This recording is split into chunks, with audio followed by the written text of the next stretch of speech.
Good morning, good afternoon, good evening. Thank you so much for joining us. The year is nearly out, isn't it? Only a few days left before 2024 finishes. And today, we thought it would be a good idea to keep our promise and hold a party for our fantastic authors and businesses that I know in my network and in your network. This is the end of the year promo party thrown by WHISPERBOY.com and Jasmine Ofori's Jew Digital. So I have the pleasure of being joined by Eni Osong, the godfather of LinkedIn, and Tolu Ekwe, a very successful author, same as Eni Osong. These two amazing individuals have been co-authors in a project called Lessons We Learned from COVID-19. That's right. And Tolu Ekwe, also the author, a joint author of Raging Waters, a book that saves relationships before it's too late. The co-author of Tolu's book is Kingston, Tolu's husband. So also on the screen, we have top left-hand corner, we have Jasmine Ofori. Jasmine is our everything really. She's the brains behind the operations, and she's holding Leslie Flowers' book, The Possibility of Irada. And so, as you can see, it's more than a possibility. She published that, and the audiobook is coming out soon as well. The one I'm holding is also amongst the 4 books are going to be one of them is going to be chosen as WHISPERBOY's chosen author of the year. On the top left-hand corner, we also see Paula Tallam's new book, the most recently published book. Is it the first one? Yeah, but that's the first. That's the first one out of the 3, out of the trilogy that she has actually published. Very hard. The one that Eni is showing us is the most recent one. That's the most recent book of Paula Tallam. And can you please see the possibility of Irada again as well? Yes, that's the possibility of Irada. These are contenders for the title being the author of the year. So, Paula Tallam has joined the show, one of the fantastic authors that I know. Paula, please use the link and join the stage. All right, we're good to go. Let's go, guys.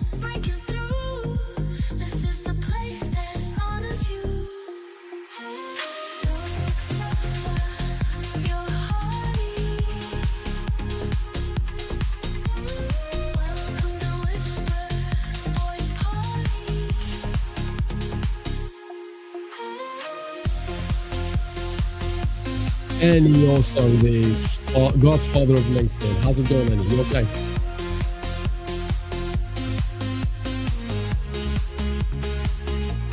Oh, please unmute, Eni.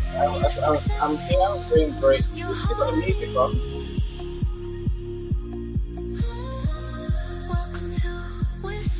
Hi, Cyrus. Can I just say, I hear music in the background that might be distracting from you speaking. Yeah, sure. Apologies. Please go ahead, Eni. Listen, no, I'm doing great. I'm here. It's 23rd. After this, I'm going to have my Christmas break till 6th of Jan. That excites me. First time in 10 years. So, yeah, let's see how it goes. Wow, you're hardworking. I might get lonely and then have to come and find you lot online. Definitely do that. I doubt it. No, I'm going to enjoy playing my game, drinking tea. Believe that you believe anything, right? You love tea, don't you? You love tea, don't you? Now, also, we have Leslie Flowers, who's receiving the link soon. So, we're gonna go to Tolu Ekwe. Tolu, since I've known you, all I hear from you is hear from people about you is this book that saves relationships. How did that happen? Tell us about the book, and first of all, please introduce yourself. Let our viewers and listeners find out a little bit about you, how to find you, where you live, what you do, and a lot more. Please go ahead. Hello, everyone. Can you hear me? Yes. Okay, great. Hello, everyone. I am excited to be here.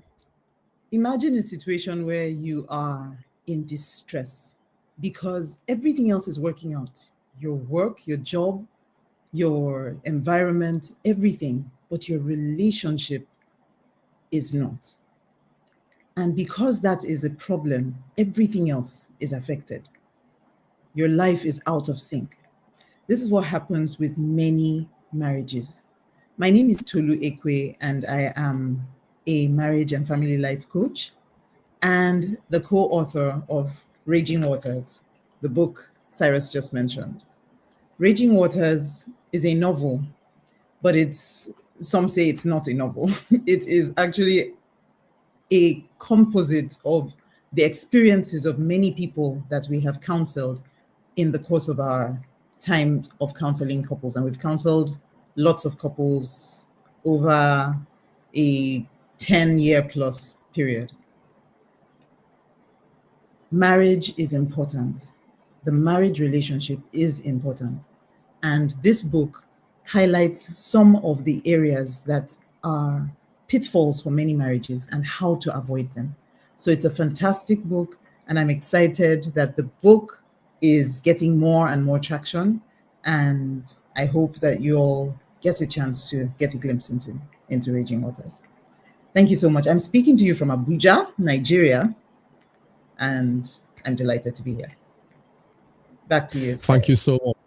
Thank you so much, Tolu. Next is a phenomenal woman, Jasmine Ofori. Jasmine, please tell us a little bit about your business. Tell us what you do, and about the collaborations we've had so far, and what's happening in Jasmine world. All right. Okay. Thank you, Cyrus. Before I do so, I can't respond to any comments at the moment. So I just wanted to give a quick shout out to the people in the comments. Hi, Lorelei. Thank you so much for coming in to support. I appreciate you. Hi, Gurjit. Thank you so much for coming in as well. I appreciate you. And Latasha, thank you for coming in as well. Paulette, it's good to see you here, and hopefully we'll hear from you soon. Hi, who else is here? Do we really know them? That's the name of the person. But hi, nice to see you here. And Leslie Flowers, thank you for joining us. I appreciate all of you for coming out to support us and to. Oh, there's Paulette. Hi, Paulette. You okay? Okay, so I'm Jasmine. I'm Jasmine Ofori. I'm the founder of Jew Digital, and I help coaches, consultants, and event hosts to, stay visible online using social media marketing and events as well. I've recently hosted my first virtual event. It was successful. My next one is in February. So if you'd like to be a speaker, feel free to, join me, and we'll have a discussion on it. But I've been working closely with Cyrus Kafash in, promoting book launches, for example, for Leslie Flowers, for Annie, and for Paulette. So I'm very much excited about doing that. I also have been helping Cyrus in running paid ads for Leslie Flowers' book, Possibilities of Irada. It has been great so far, and I'm looking forward to more future collaborations with Cyrus and the rest of the people, lovely people that you see on the screen. That's me for now. I'm excited to be here, and I can't wait to hear all the lovely businesses out here and the wonderful people doing great things in our community. Thank you, Cyrus. Over to you. Thank you so much.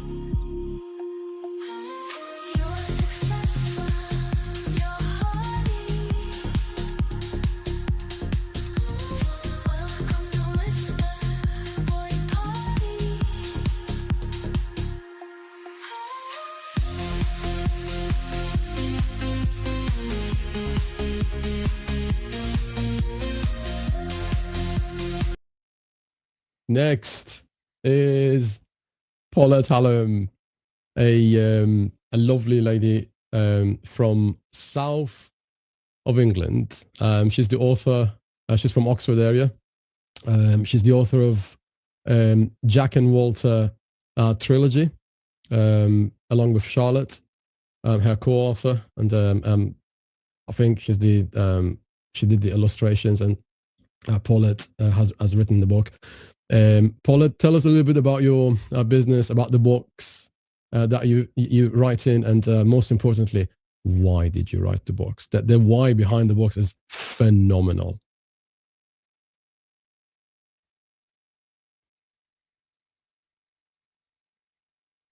I think you're muted, Paulette. I love you chat myself. I do that a lot, you know, chat to myself.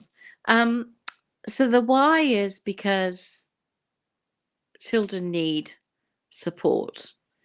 There isn't the time for the counsellors or the money for the counsellors. Paulette, can you see me, Paulette? Can I see you? Yeah, I can see you now. Yeah. Yeah. So you could hear me, but you couldn't see me. I'm on my phone because I'm going to take you for a walk into the Christmas Wonderland. Yes. So really, so children need to have somebody to advocate for them, and Jack and Walter advocates for children. Yes, the adults learn along the way, but children need support, and there's not the money for the therapists, the counsellors, the time. And so Jack and Water fills that gap. I'm not saying it does the full job because it can't, but it does go a long way about giving a child confidence. It goes a long way to say to a child, don't worry, we've got this, we can cope, we can do this. You're not on your own, it's going to be all right. So I think for me, the why is for the children, and all the money, any money raised, all goes to good causes, either to buy books, to go in rucksacks for children in care, or that goes in, if it's in the US, it goes to Connect Impact Hub, which is Martha Amaya Lobas's charity, and that's all for the helping the homeless, and that includes children and helping, even books going to libraries recently for where homeless people go during the day. So yeah, it's all about the kids.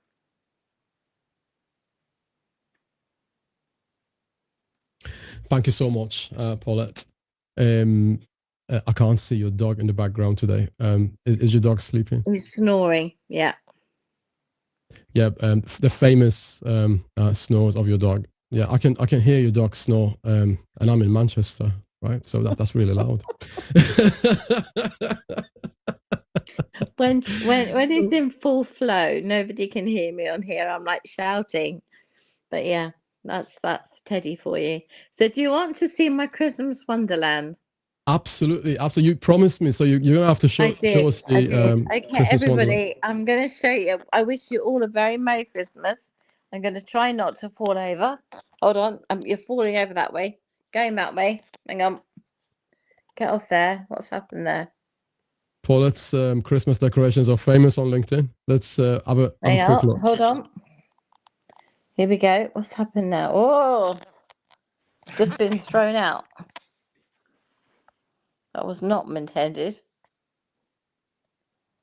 Paula, I recently saw a video of you sort of hiding behind the Christmas tree. That was really funny. Dear. That was a good one. Yeah, that was one of my better moments, wasn't it? Yeah. I was thinking, Paula, if you're hiding, if you're trying to hide, you need to do you need to try a little bit harder because I could see you. Yeah, it was a kind of half. It was half effort, wasn't it? Right, hold on. Let me go bigger. I'm trying to make the screen bigger. How do I make the screen bigger? The screen's big enough. That's full size, I think. Oh, is that? Okay. All right, then here we go. How do I reverse it? Oh, my life. This is complicated stuff. Camera. Oh, no, camera on. How do I turn the camera around? You can turn the phone around. Oh, that's a good idea. Okay, here we go then. I'll get the stick. We're going for a walk. Awesome. Can you see? Yeah. A lot more lively now. Yeah, it's beautiful. It's brilliant. Beautiful. It's beautiful. It's like 100 I times like more that. than I've got. Have you finished decorating, Annie? Here we go. This is where Yes. we're going to have lunch. That is brilliant. Very fancy. Very fancy. Wrong question, Cyrus. Have I Absolutely. started yet? The question, Cyrus. Say again, sorry. Have I started yet? Is the question you want to ask. Oh, okay. So, by the way, guys, whilst you are having a look at Paulette's beautiful Christmas decorations, we've got the pleasure of being joined by Leslie, great Leslie Flowers as well. She's the author of the possibility of Irada, a successful book so far, and I loved it, especially chapter 12, guys. That's one of the most one of the strongest parts of this book, chapter 12. Congratulations to her. And Should I stop now? this show, no, please continue. No, please go on. You've promised me that for a month. This is the day. That is brilliant. Absolutely brilliant. Oh, I love that. That is fantastic. That is, how long did that take? Oh, People are days. saying beautiful decoration, by the way. People are saying beautiful decoration. Days and days. Look, all out there. Days and days and days. How And long? boxes How long and will you? boxes. How long will you leave it up? At least until probably about the 2nd. No, more than that. Hello, It you're needs very to stay there more than famous. that. There Yes. we go. Here we are. This is the kitchen. And there we are. Who are you doing the tidy bits? I was doing the tidy bits.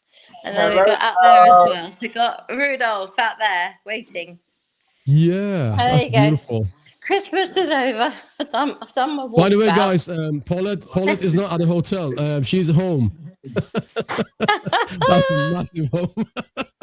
I can't see outside because I'm too embarrassed because it's a bit embarrassing. Hang on.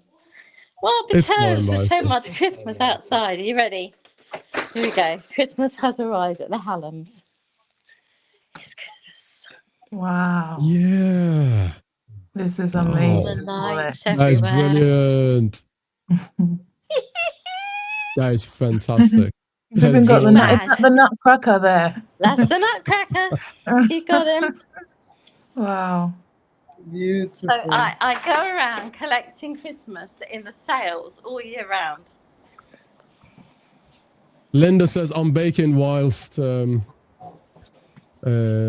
baking whilst listening to you all. Oh, yeah. Go on, Paulette. Now, you really have gone crazy, ain't you? We've gone for it. Well, it's called Why Not? Michael says, what's the temperature? Yeah, it was that 4 or 5 degrees? If It's that's 7. what- Yeah, Well, it's 7 degrees, but in England, 7 degrees is like 0. It feels like 0. yeah, we're all freezing. Yeah.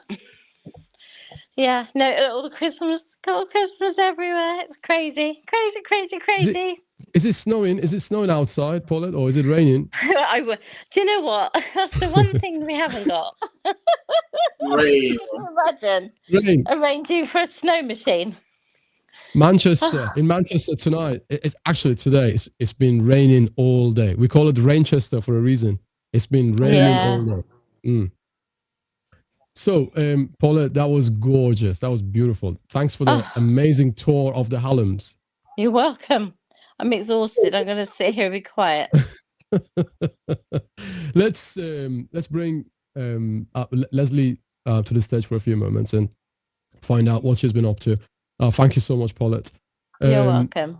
The fantastic Leslie Flowers. Leslie, where is your tiara? I can't see the tiara on you today. God, What's happened to your tiara? To your famous, I'm not well-known tiara? prepared. I'm not prepared. I didn't realize I was going to be coming on stage. I have no makeup. You got me. After working in Irada all week in the wind tunnels, you can see. Leslie, you are one lady who does not require makeup. You are beautiful inside and out. Really? Leslie, thank you so much for the fantastic book that you've written. Thank And you. please tell us a little bit about your business. Please tell us a little bit about your live events and the book. And we are all ears. Please go ahead. Well, for the last 25 years, I've been working in personal development, and I had a corporate career of 45 years. And mostly what I teach is principles of success, ways of thinking with an agile mindset, how to achieve goals. Basically, I teach Napoleon Hill's principles of success and Think and Grow Rich and universal law and the laws of achievement. And yet the book, though, is the culmination in a fiction, my first fiction, that wraps everything that I've been teaching and learning over the last 20, 25 years into the possibility of errata, which is, it's a visualization, a book about what it would be like to live in a world based on virtues, values, and love. And it seemed to me that this was a perfect time for it in our world where there's a lot of difficulties, and we can actually create on the fifth dimension our own world. And that's really what's happened here, is that this is a place, hey, Michael, this is a place where you can actually go and spend time. It only takes your own mind, and the story is woven in such a way that you become part of the science fiction, fantasy, and love story. So yeah, I'm excited about the audio book too. That'll be very exciting. And book 2 is already underway, looking for a spring release. So thank you for inviting me, Cyrus. Thank you so much. So regarding the book, you have had a great deal of success, and the website is now ready as well, guys. The possibility of errata.com is ready. That is something that was created by WHISPERBOY.com, and we advise you to buy the book and go to the website, and the blogs in this website are a continuation of what Leslie teaches really in her book and in her books. And if you want to gain in life, generally speaking, if you want to gain something called clarity of mind, and if you want to improve your life, really, buy this book. The Possibility of Errata is the book for you. It's not a lengthy book. It's a very effective book. Okay, so I don't know many self-development authors who apply brevity, really, and just get to the point, not beating around the bush, write what they mean to say and say what they mean to write. Okay, so congratulations on that huge success, and congratulations on your new website as well. The Possibility of Errata is available, guys. Jasmine, if you kindly get the screen to reflect that as well, I would really appreciate it, Jasmine. Jasmine Ofori, thank you, Leslie. Jasmine Ofori, the social media guru, is also amongst us today. Now, I'm going to go to Annie and try to find out how we can publish in the year 2025, and what does it take to go to Annie? Like, at what stage can people go to Annie and say, Annie, I want to publish, just like Paulette Hallam did, just like I think Leslie did as well, didn't she? She came to you for publishing. Oh no, or was it? So Leslie didn't. Well, no. Paulette did, yeah. Paulette did, and also Tolu Ekwe did as well. So at what stage can people join you and say, all right, Annie, it's time for you to hold my hand and help me with the rest of the path, okay, and get me to the destination? Because that's what you're famous for, holding the author's hand, taking them from A to B. It might be a bumpy road at some point, but you you actually walk along the client. So I think that's one of your secrets. Please go ahead and tell us, what does it take for the author to start the process with you? That's why I didn't publish Paulette Tolu's book. I did a bestseller campaign for that one. So we'll do everything from beginning to end to get your book done out there. So I've got I got a couple of writers who will help you write your book if you want to help write your book. I got a writing coach. I got a ghostwriter. So essentially, we'll help you get your book done, depending on what help you need. I get involved. Of course, we have editors as well who will edit the book professionally, if that's what you need along the job. And believe you me, editing is necessary at best of times. I read the book yesterday, and literally the book was full of mistakes. It might sound simple, it might sound like little things, but to a reader, they judge you based on if there's typos, if there's grammatical mistakes, commas in the wrong places. So I'm passionate about editing the book several times. So that's part of what we do. I get excited when the book is ready to go. When you've written the book, it's been edited, it's been proofed, been corrected, and ideally you have covers for the book. Again, I got a team who will help you design your covers if you give us an idea what you want. But once everything's packaged, I want to then publish your book on Amazon as an ebook or as a print book. Now, my part is really the layout. Make your manuscript look like a book.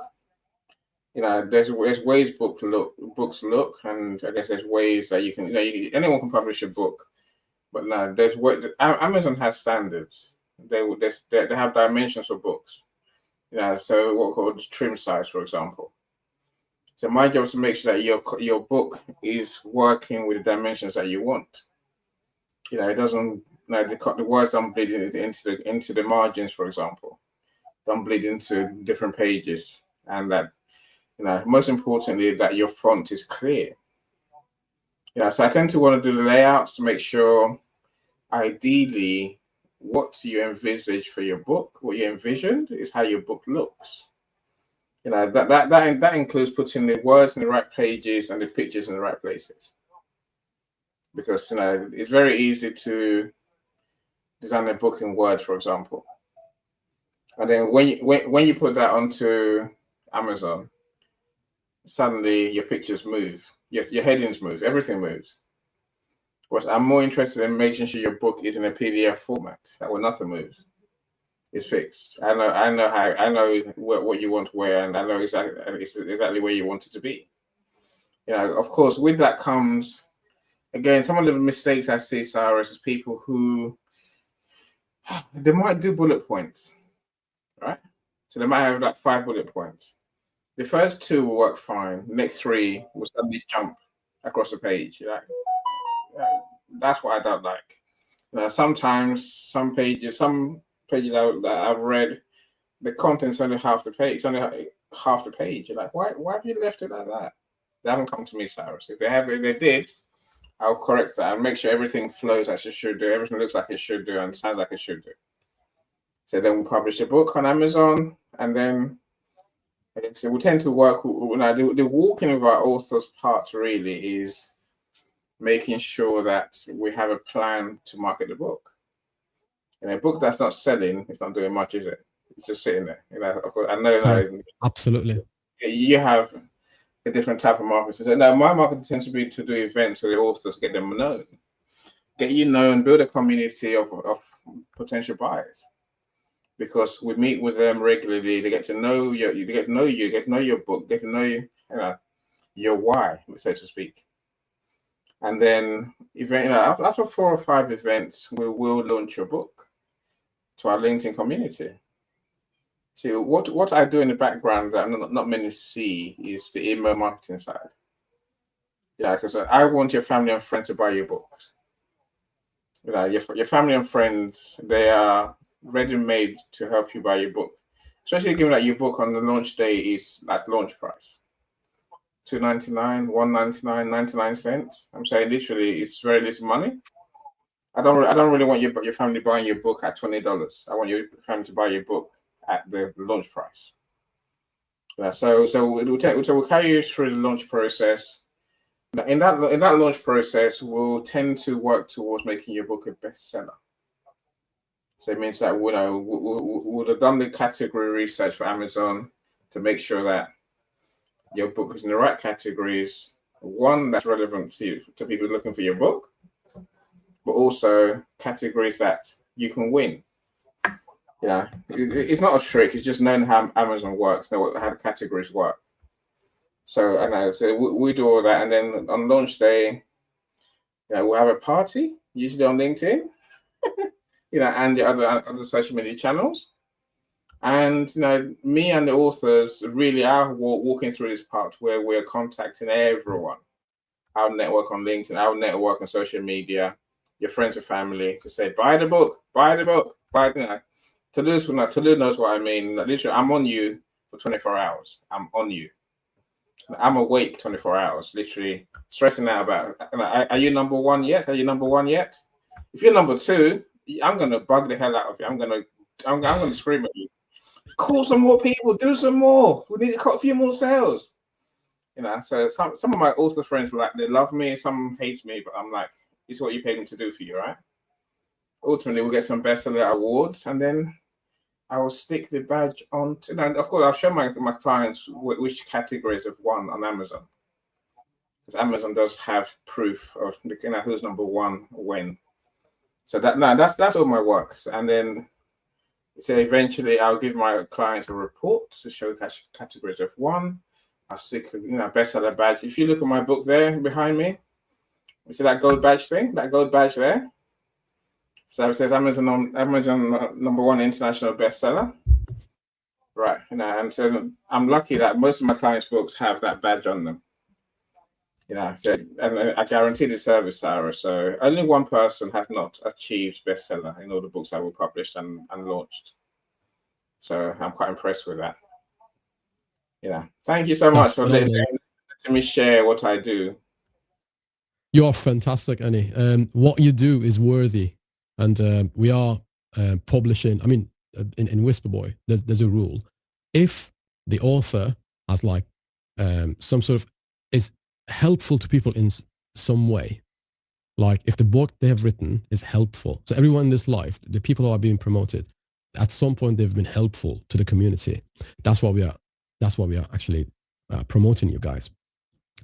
Thank you so much, Annie. So Tolu, and speaking of helpfulness, you and your husband have written something that anyone needs before divorce, during divorce, after divorce, for the next relationship, of course. People, there's nothing wrong with learning. There's no such thing as learning too late. It's never too learn. The only time that is late for learning is when people are not alive anymore. As long as you're alive, as long as you breathe, you can learn, and you should learn. So that is the reason why I believe your book is fantastic. And what inspired you to write it? What is the reason behind writing it? What's the as far as I know, you have a really good relationship with your own husband, and it was only a few days ago, I think 4 or 5 days ago, 6 days ago, that was your it was your anniversary, if I'm not mistaken. So what inspired you to write Raging Waters?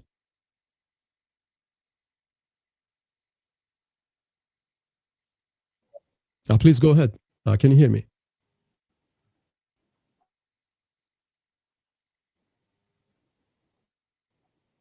You can't hear us, Tolu. She looks frozen. Yeah, true. She managed to restart her device.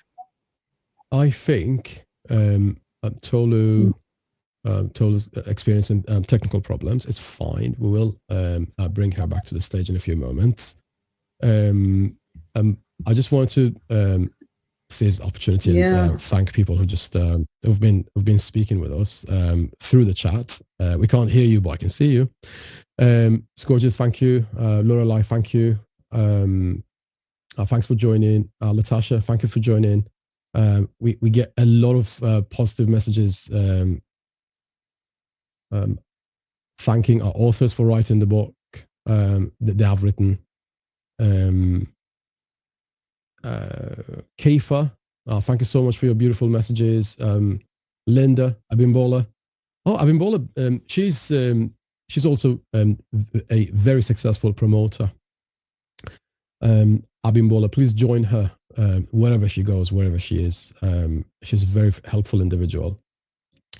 Noni Varani is also in the room with us. Thank you so much for joining our end of the year promo party. So we're gonna go to Jasmine Ofori in a few moments.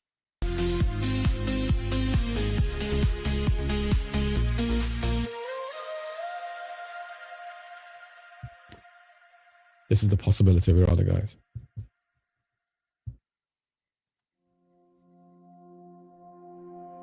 You're successful, you're hardy. Welcome to Whisper Boys Party. You're famous, you're hardy. You're the star of 2024’s party. We recommend you. We rate you, you're fantastic. We celebrate you.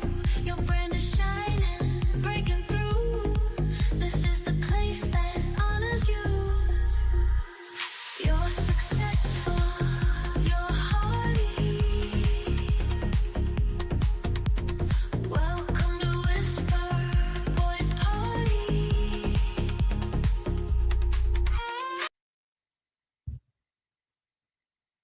You're successful, you're hearty. Welcome to Whisper Boys end of the year promo party. So, Jasmine, are you writing a book? Yes, I'm writing a book with you, Cyrus. So Cyrus is Cyrus and I are collaborating on a book. He will be speaking about branding, and I'll be speaking about paid and advertising. Sorry, who's that? We'll be speaking about paid advertising. So I'll be covering that, and Cyrus will be talking about branding. We've collaborated together, so yeah, we're going to do some magic. How do you feel, Cyrus, about this? I think those 6 chapters that you're writing are going to add a lot of value to the book. Is it 6 chapters, is it? Yeah, we'll be covering 6. TikTok, Facebook, and the rest. Yeah. So all of those platforms. So the good news is, guys, when the book comes out, you will learn about how to position your brand, and it's about branding, and also it's going to be all about creating the opportunity for people who get the sales right, who get the marketing right, and get the product right, product development, and write the book as an example, but they don't know how to position their brand and how to advertise it. So how to position it in the market. That's what we're going to help people with. As an example, the work that we've done and we are still doing for Leslie Flowers' book is we've created a website as an example. So that is going to help her with traffic. So that is something that every author who just published, that's something that every author who just published suffers with or tackles with. So the problem, traffic. So you write the book, you get the best ranking on a few categories, and then being a bestseller is going to open a lot of doors to you. However, it's not going to keep the door open. What keeps the door open is the constant footfall of people, right? People coming in, having a look at the book. They either buy it or they won't. And if they buy it, you need to find out why they are buying it. If they don't buy it, you also need to find out why they didn't buy it. That's one of the things that an author needs to do, right? Because in today's market, where saturation and is its highest, and marketing is its highest, because you can easily self-publish, right?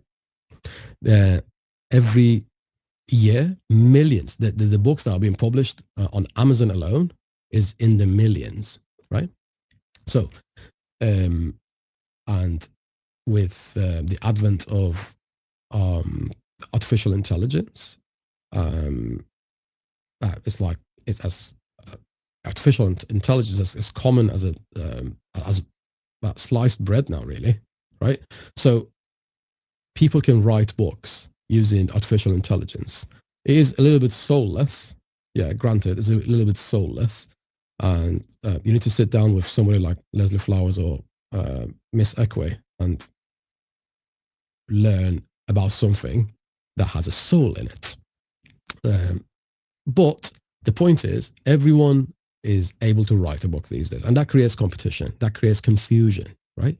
So that is the reason why we at WHISPERBOY.com decided to promote people with music. So let's say Leslie Flowers has a book.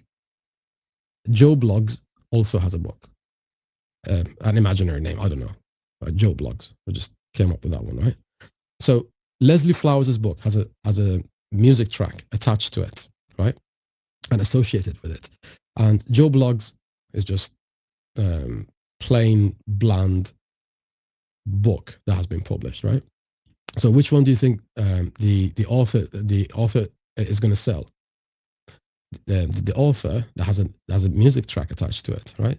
The author that has a story behind it. The author who goes online, just like Leslie, goes online and sits in front of the camera day in, day out, week in, week out, and says, "Hi guys, this is my lesson to you guys. These are the reasons why I've written the book, etc., etc." So she is attaching a story. She makes it memorable. And with that voice that she has, how can you not buy that book? And when the audiobook comes out, how can you not listen to that audiobook, right? So when you listen to Miss Ekwe's book, when you read Miss Ekwe's book, how can you not fall in love with that style of writing that her and Kingsley have applied to that book, right? And there's a track called Raging Waters also backing the book up, right? So you need to attach some sort of story or music. You have to be different, right? You have to be different. Different, more often than not, sells, right?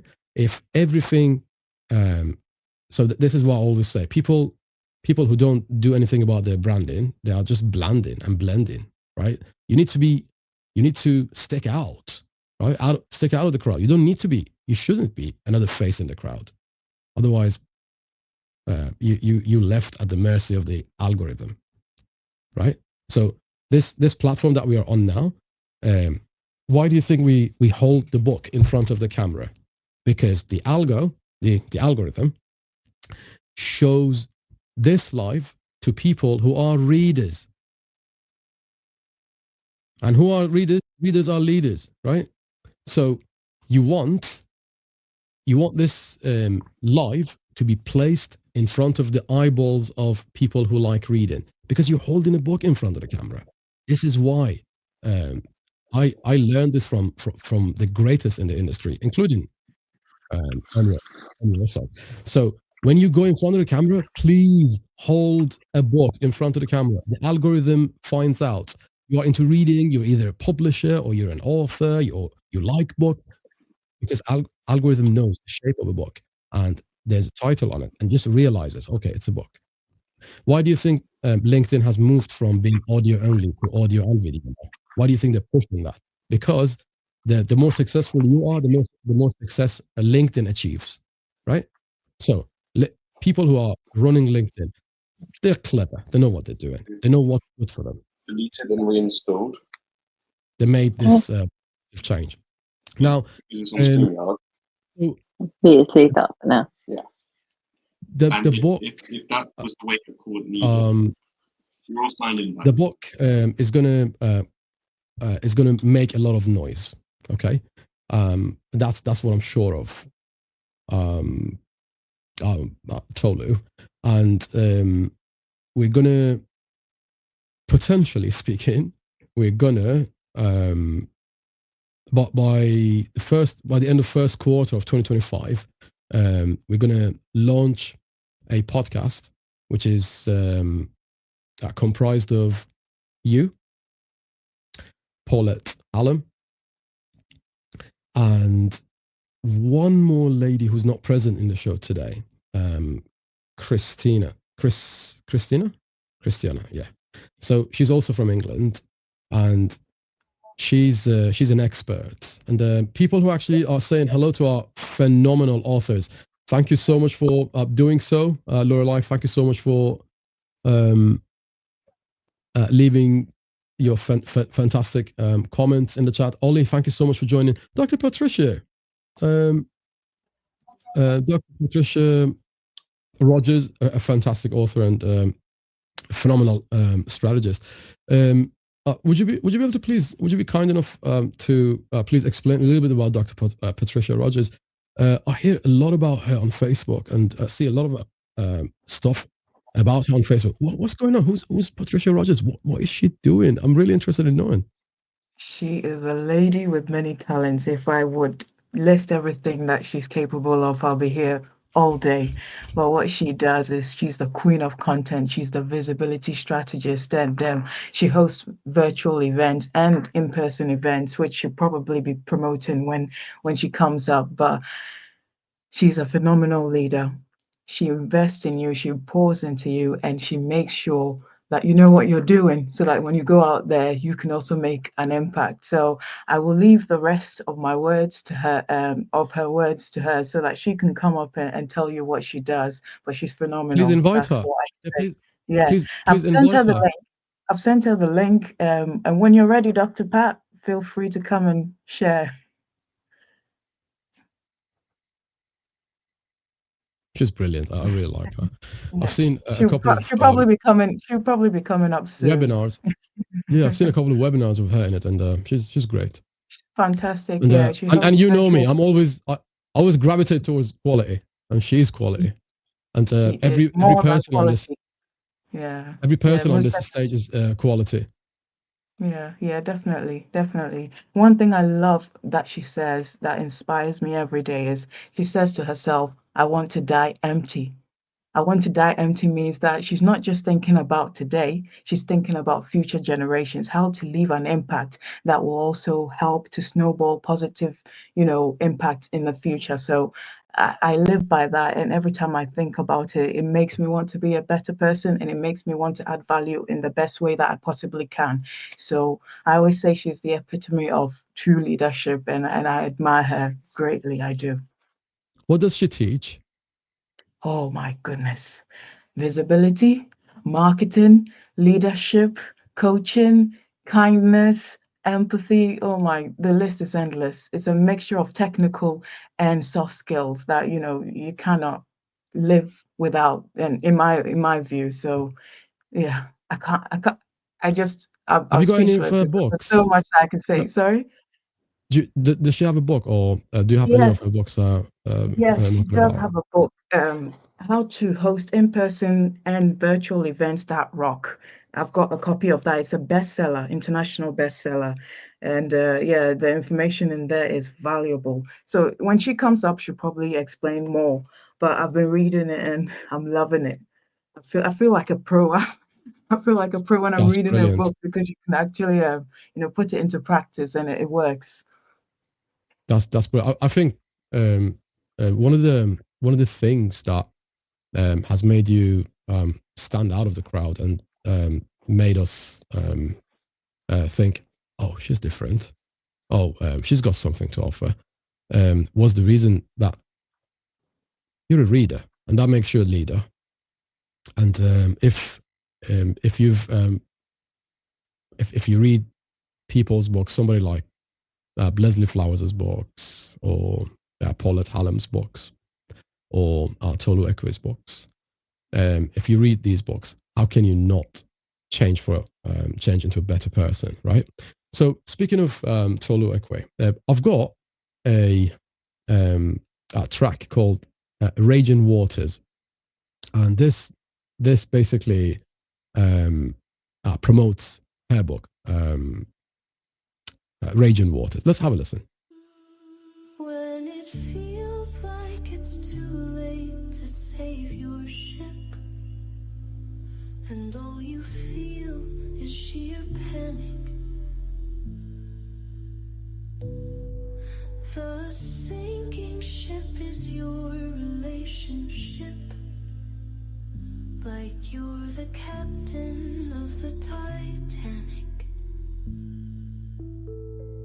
When hurt, fear, and rage are all that you feel, and your broken heart cannot heal, when you can no longer fix it, and when the struggle feels too real, gift raging waters to your sons, gift this book to your daughters, teach them to save their marriage and life's bad times and raging waters.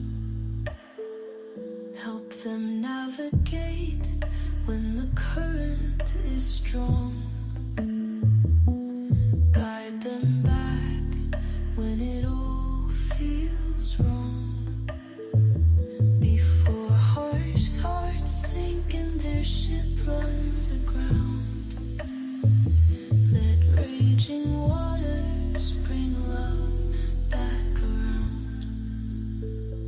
Let raging waters bring love back around.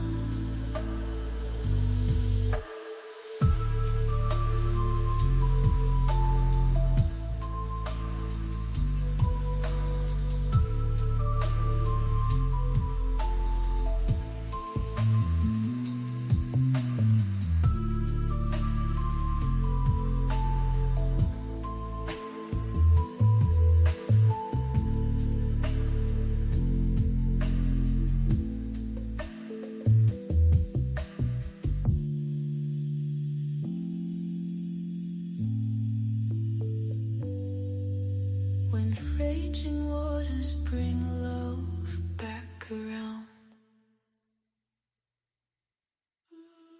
When it feels like it's too late to save. Okay, so Tolu, yeah, your book is inspiring, and it inspired me to write that track. And you know, when I write a track, the first person who's going to listen to it is my partner in crime, Jasmine Ofori.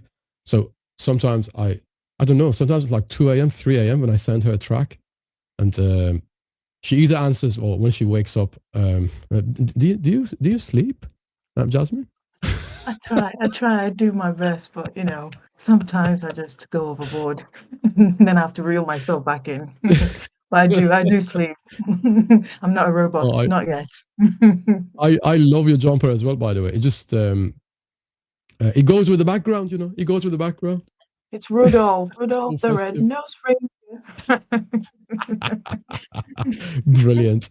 So now another person who's actually Dr. Patricia Rogers loved the track, by the way.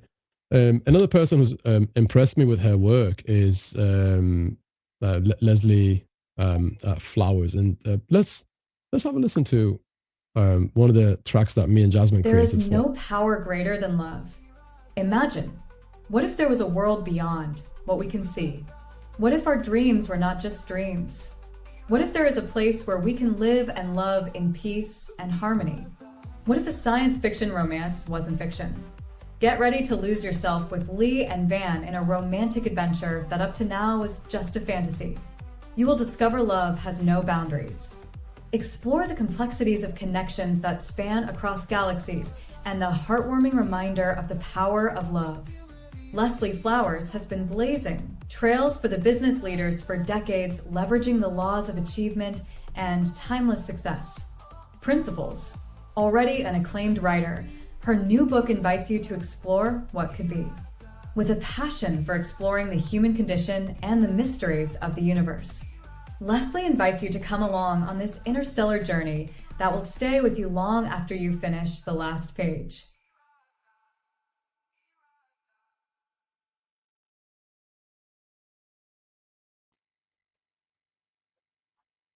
The music. You're on mute. You're on mute. Oh, Just gonna say, I had makeup on for that, and that's how this is how I really look. Thank you. That was lovely. that was brilliant. When you wrote the book, it wasn't long ago, was it? When you finished it and published it? A couple of years. Well, I just published it this summer, but I had begun writing it about 1.5 years ago. Yeah. So the day you published it, were you excited? I was sweating it, waiting all day to find out if it hit number one. So yeah, I was excited, but I was like, it was a very long day. And then when the word came in, it was almost anticlimactic. I just exhaled and went, okay, and then kept moving my feet. Right. Did it hit the targets that you wanted it to hit? Yes, there were several number one international, and I'm most proud of the literature and fiction number one and the science fiction and fantasy. So there were 5 categories, and I liked where that landed. There were some extraneous categories that publishers do because they can based on how many searches there are for a particular subject, and that's how they derive what categories, but you can switch them around. And so those were the ones that meant the most to me. The literature and fiction actually meant more than the science fiction and fantasy. That's fantastic. And so it was nerve-wracking in a way, but then again, that's being an author. You are always in the eyes of the public, and that you're being judged every day. Every word is being scrutinized, every word is being judged, and it's not an easy, honestly, it's not an easy line of work. And you're always Tracy's saying congratulations, Leslie. Guys, keep the lovely comments coming. Thank you so much. And Abimbola also said lovely song. Thank you so much, Abimbola. Ollie's been posting. Thank you, Ollie. Dr. Patricia also, thank you. And Anidu Maka, thank you so much. Yes, Leslie is absolutely lovely. That book, The Possibility of Irada, how long did it take you to? Yes, 12 weeks. Absolutely. So the script took 12 weeks. Yep. I wrote the outline 25 years ago when I visualized the concept. But when I actually sat down to write it, a friend of mine has a publishing site, and I've been publishing a lot of work there. And I got the idea, and I said, if I do 1 episode a week, would you publish it every week for me? And he said, yes. So that was my goal for 12 weeks, 1 episode every week. And remember, I had the outline, but I was ready to write it, right? So I had everything I needed to do it and finish the job fairly quickly. The second book is not the same way. I can tell you that. It's much more complex than the first one, but I think everybody will really like the direction I'm going in. Well, at the end of the day, you know what else is complex? The mind. The subject matter that you're teaching is complex. I have been to your audio rooms and video rooms, and you make it sound it's easy, but it's not, obviously. You make it sound easy, and and in an uncomplicated matter, and that's your area of expertise. There's 2 people that I've realized can explain mind and what the mind does, respectively. So there are you and Paulette. thank you, Leslie. So, Thank you. Paulette, I have a quick video I'm going to show everybody, and this is the day, or maybe is it the day after, the day before the publish? You published the book? I'm not sure. I'm going to find out. We're going to find out because your interview follows the short video clip. Let's find out. My heart goes boom, boom, boom, boom. Can't catch no sleep in this dark room. There's a witch out there on a broom. Zoom, anxiety's high. It's dark, cold, doom and gloom. Scared to death with my mouth button dry. Demons on the ceiling making me wanna cry. Absolute nightmare, this ain't no dream. I want my mommy but too scared to scream. Hello, just a quick hello from me. Just really wanted to say a massive thank you to everybody for supporting me and Charlotte on this journey. And this is massive to us, and it means the world. And every single person who's pledged to come to the event, every person who's pledged to buy the book, every person who said, yeah, we get it, we understand, we're going to do it for you. Thank you. Thank you for the children. Thank you for believing in me and Charlotte, and thank you for understanding that the money is going to go and help the right people, and the books will help people so much, because anything that's scary to a grown-up is so scary to a child. You can multiply it by X 100, and that's how scary it is. So thank you. I think that's all I wanted to say. Just a quick listen. I really appreciate every one of you, and all of you that have helped me and supported me and been part of my journey. Thank you. So that was Paulette Hallam a few weeks ago, and you know that the bit where you said everything that's scary to an adult is like a few times more scary to a child. It really got me, and that incentivized me to have a think and write the lyrics for the next book. And then once you sent me the script to the third book, before I haven't bought the third book yet, but once I received the script, I had a quick yeah, that's the one. I had a quick read through the outline of the book, and wrote the lyrics to the third one. And I'm going to try and find out if I can play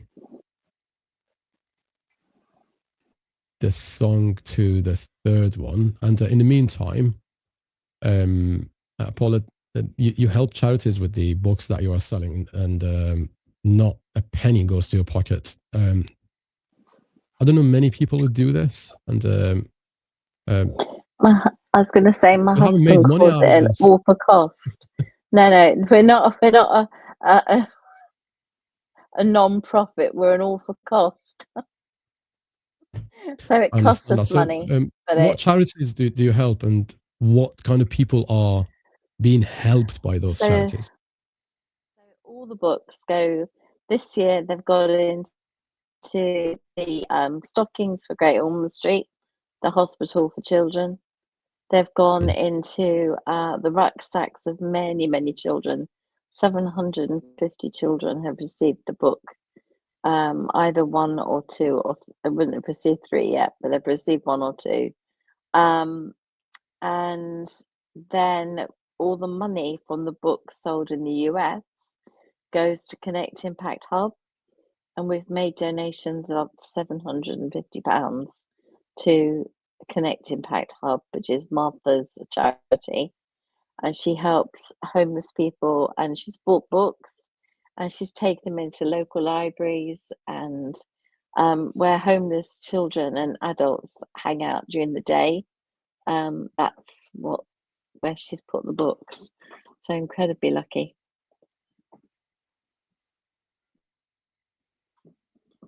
That's brilliant. So imagine back then when you were a child, this has happened to some of us, all right? When you were a child and you were helpless and you didn't have anyone to protect you. Now you have that power to protect other children. And Yes. you shared your life story with me once, and it was encouraging, it was upsetting, it was a combination of everything. And it was inspiring, it was empowering, it was many things in one. And some people, when they are subject to difficult situations,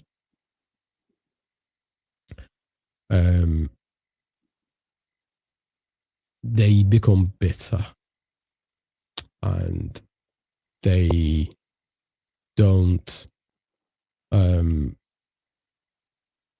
have the ability to turn that bitterness into something sweet, and they don't turn helpful, they turn bitter. So you may or may not know the answer to this next question, but what happened that you didn't turn bitter? You didn't turn into someone who, as they say, hurt people, and also healed people, heal people, right? So what was the turning point for you? When did you find out that no, I don't want to be this, I want to turn into a different person, I don't want to be that person? I didn't like myself because of what was told to me. So I had a phobia of mirrors, and I was very scared of how ugly I was and how horrible I was, because that was all my mother could ever see. So that was quite hard. And the first person who made some comment that was even slightly flattering, I punched him in the face, because I thought they were taking the mickey out of me. So it just goes to show you that you have no idea what's going on inside people's minds. You just see something. So the moment I knew I wanted to be better than what my expectations were when my teacher said, "You don't have to work hard anymore, you don't have to do anything, we don't expect it of you." And I was like, "Pardon?" And they were like, "You don't have to do your homework, and you don't have to do this, and you don't have to do that." And I was like, "Why?" And they were like, "Well, because of what's happened, and now that you're in care." And I was like, "Okay, you show me. Let me just show you what I've got."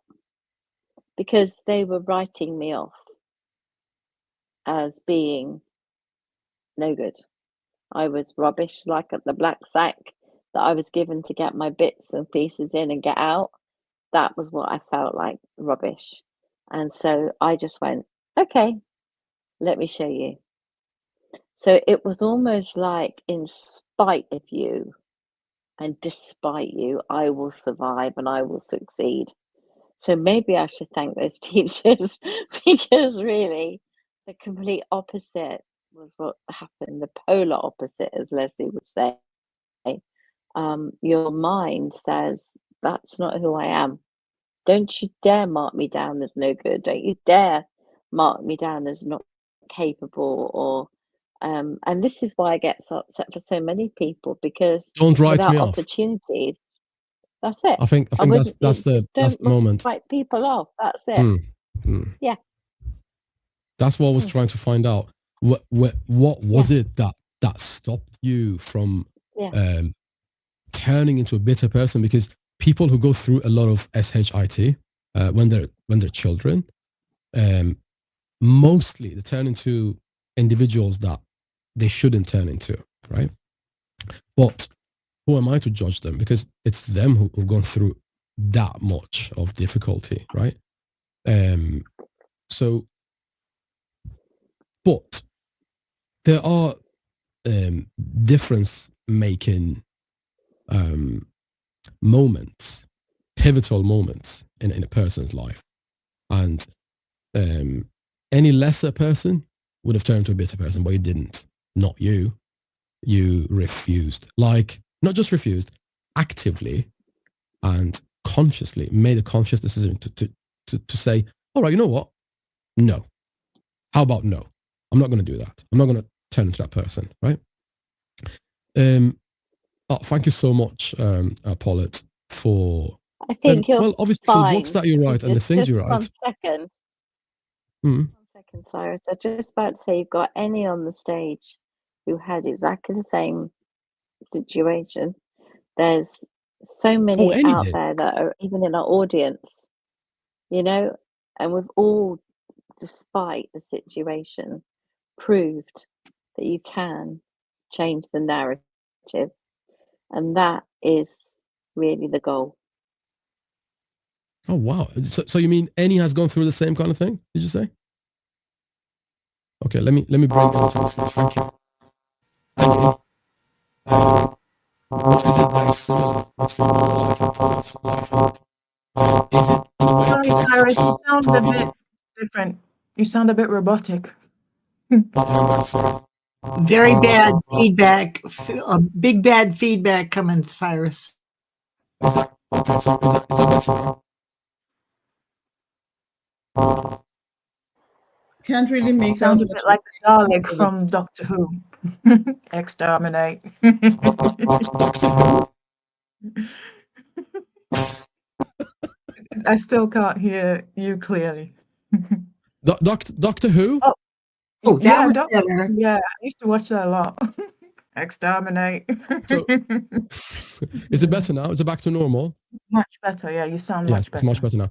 The reason is the file for that was absolutely Paulette's fault. Yeah, the file I was uploading, as some people would call it, to the internet. The file I was uploading to StreamYard was a little bit on the large side and with extra fries on the side, right? So that is ready to be played. But first, I want to find out what is the similarity between your life and Paulette's life, because Paulette has become famous as a person who says, all right, I'm going to be vulnerable and there's nothing you can do about it. And absolutely. Yeah, please go ahead. Annie is in the audience as well. I see that she's joined us for a bit, that she's still here. Hopefully she is. You see her as LinkedIn user. And as I guess, look, when you grow up in state care, as Paulette says, you're written off, and the numbers justify that. If you go and look in prisons, so mostly people have been in care. Homeless people, most of those have been in care. Abusers, most of those have been in care. Unemployed, most of those have been in care. So we're well versed in the stats, and it just happens that some of us decide, you know what, I'm not going to be a victim all my life. I'm not going to be a victim of what happened in my childhood. That's what Paulette's done. That's what Annie's done. And that's a choice I made. I decided no, it can't happen that way. I had the same teachers telling me at school, and it doesn't matter if you don't turn up. But I learned one terrible lesson. I learned to be late. When did you make that decision? You know that nope, that ain't gonna happen. When did you make that decision? Probably about 15. Okay, so you were quite young when you made that decision. Yeah, you have to make, so those who decide early, young as you call it, are the ones who stand a chance. The life is hard enough, right? Mm. And so when you make that decision, when you make that realization, it's realizing that there's two ways this can go. Your child could either destroy you, or it could make you. Make you or break you, yeah. Yeah, and then you decide. Okay, if you choose that you're not going to let it break you, then you are more determined than anyone else to make this to create a life. You know, and it's a journey. Like what Paulette's doing now, you know, of course, it's admirable. It's more than admirable. You know, we're trying to show the kids behind us that there is a way to be, a way to have a future. Because you don't start as young as we did, and we started late in our eyes. We could have started earlier. That's what we're saying, right? You know, if you don't start truly and aim so high, who knows where you're going to get to? You see, before doing books, before doing marketing in 2015, I spent 15 years working with kids in care, giving them a voice. I was an advocate now, and literally my whole job was giving kids their voice to have their rights. I threatened local authorities every day. I threatened to take them to court if they give kids what they wanted, what they needed, and that was me. So in the end, when I was employed by a local authority, yeah, I was like, nah, I hate all of you. I hate all of you so much. I'm off. And they were like, okay, you can go. I'm like, well, you haven't paid me to go. Because obviously you have to pay me to go, right? Redundancy, 15 years. So they made me an offer. I refused. In the end, you know, when I threatened more court action, then they paid me a lot more to leave. And that's how I got to where I am now. You know, so literally there's that drive within us that people will never understand. And that drive is huge. You know, so, and when I talk to Paulette, and we know what we're thinking. We know what the story is. We know what it takes to get this far. You know, that's why we celebrate our success, and we'll do what we do for the kids behind us with passion. Unless you've been in the care system, no one's going to understand what we're thinking. You know, and our annoyance against the system is so huge. Either going to consume you or you're going to create genius about it. Take your pick. Absolutely. And you chose the latter, not the former. You decided to be a genius. And the first time, let me make a confession here to you, Annie. The first time I came to one of your audio rooms, I was just exploring. I was just going to different people's audio rooms. It was just the beginning of me joining LinkedIn. And then I went through your videos little by little, right? I went further down in your history of your page. And I saw your YouTube videos and you teach marketing. And you were stood in front of that "We Will Make You Famous" poster behind you. And the way you teach marketing, it was ethical. And it was that moment I found out, yes, I can work with this guy, because mine is more on the ethical side. And you've got to, because you're there to conquer the market. You're there to own it. You're not there to use the market. You're not there to make a couple of quick bucks and then go to the next platform. No. You're there when you're creating a brand, you're playing the long game, right? And something I'm going to share with you now, and I want to find out about your opinion about it. So I'm going to say an artist is a child that survived adulthood. I'm not sure what you think of that, but I sincerely believe in that, because that inner child, that survives adulthood, right, turns into an artist, because children create with no inhibitions. Okay, they create with no sense of judgment. If anything, they bring your work to you to judge it. They want feedback. So in the market, if the content is king, if the customer is king, feedback is the queen.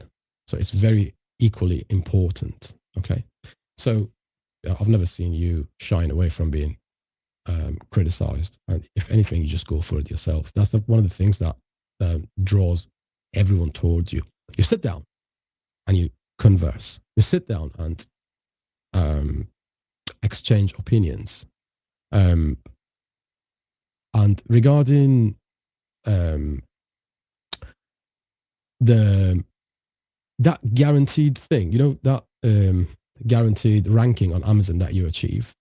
How do you achieve that? You don't necessarily have to answer this one, but is it one of those things I'll have to kill you if I tell you? No. I'll tell you. This is why, because you can't. You have to guarantee something. You have to have the process down to a T. I guess we have technology. So we created technology that reads Amazon 24/7, which is why when we're doing bestseller, I can tell Tulu, I can tell Paulette, your book is number 2 in the categories we're in. It's number 5, and how many books we need to sell.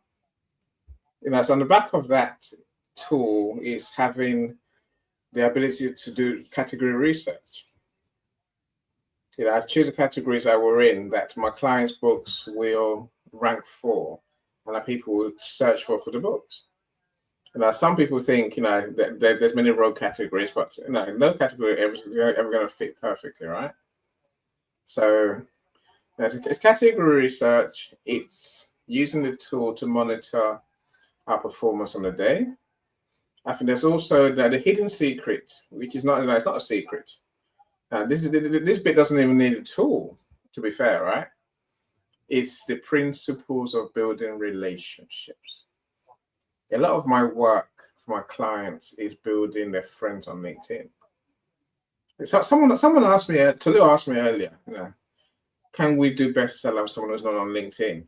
We can, but we can now. But it still means them building a community of LinkedIn friends, which will help them with. Which means Tolu have to. Are you with me? We have to. Unless you got friends who are going to buy your book, friends who know you, like you, trust you, no one's going to buy your book. And we spend a lot of time doing that. That's a real trick. Those who do that get bestseller.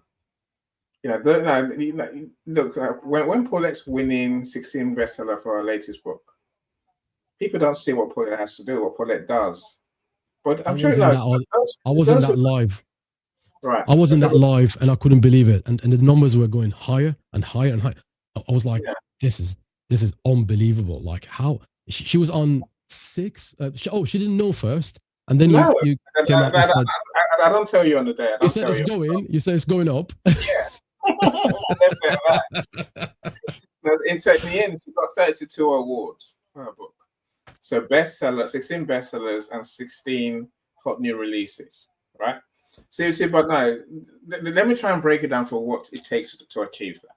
I'm sorry, just a second, Annie.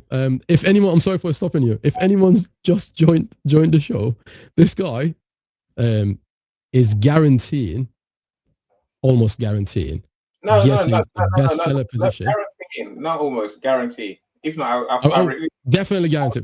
Definitely. So this guy and your song, this guy and your song guarantees gaining a particular type of ranking on Amazon, which is bestseller.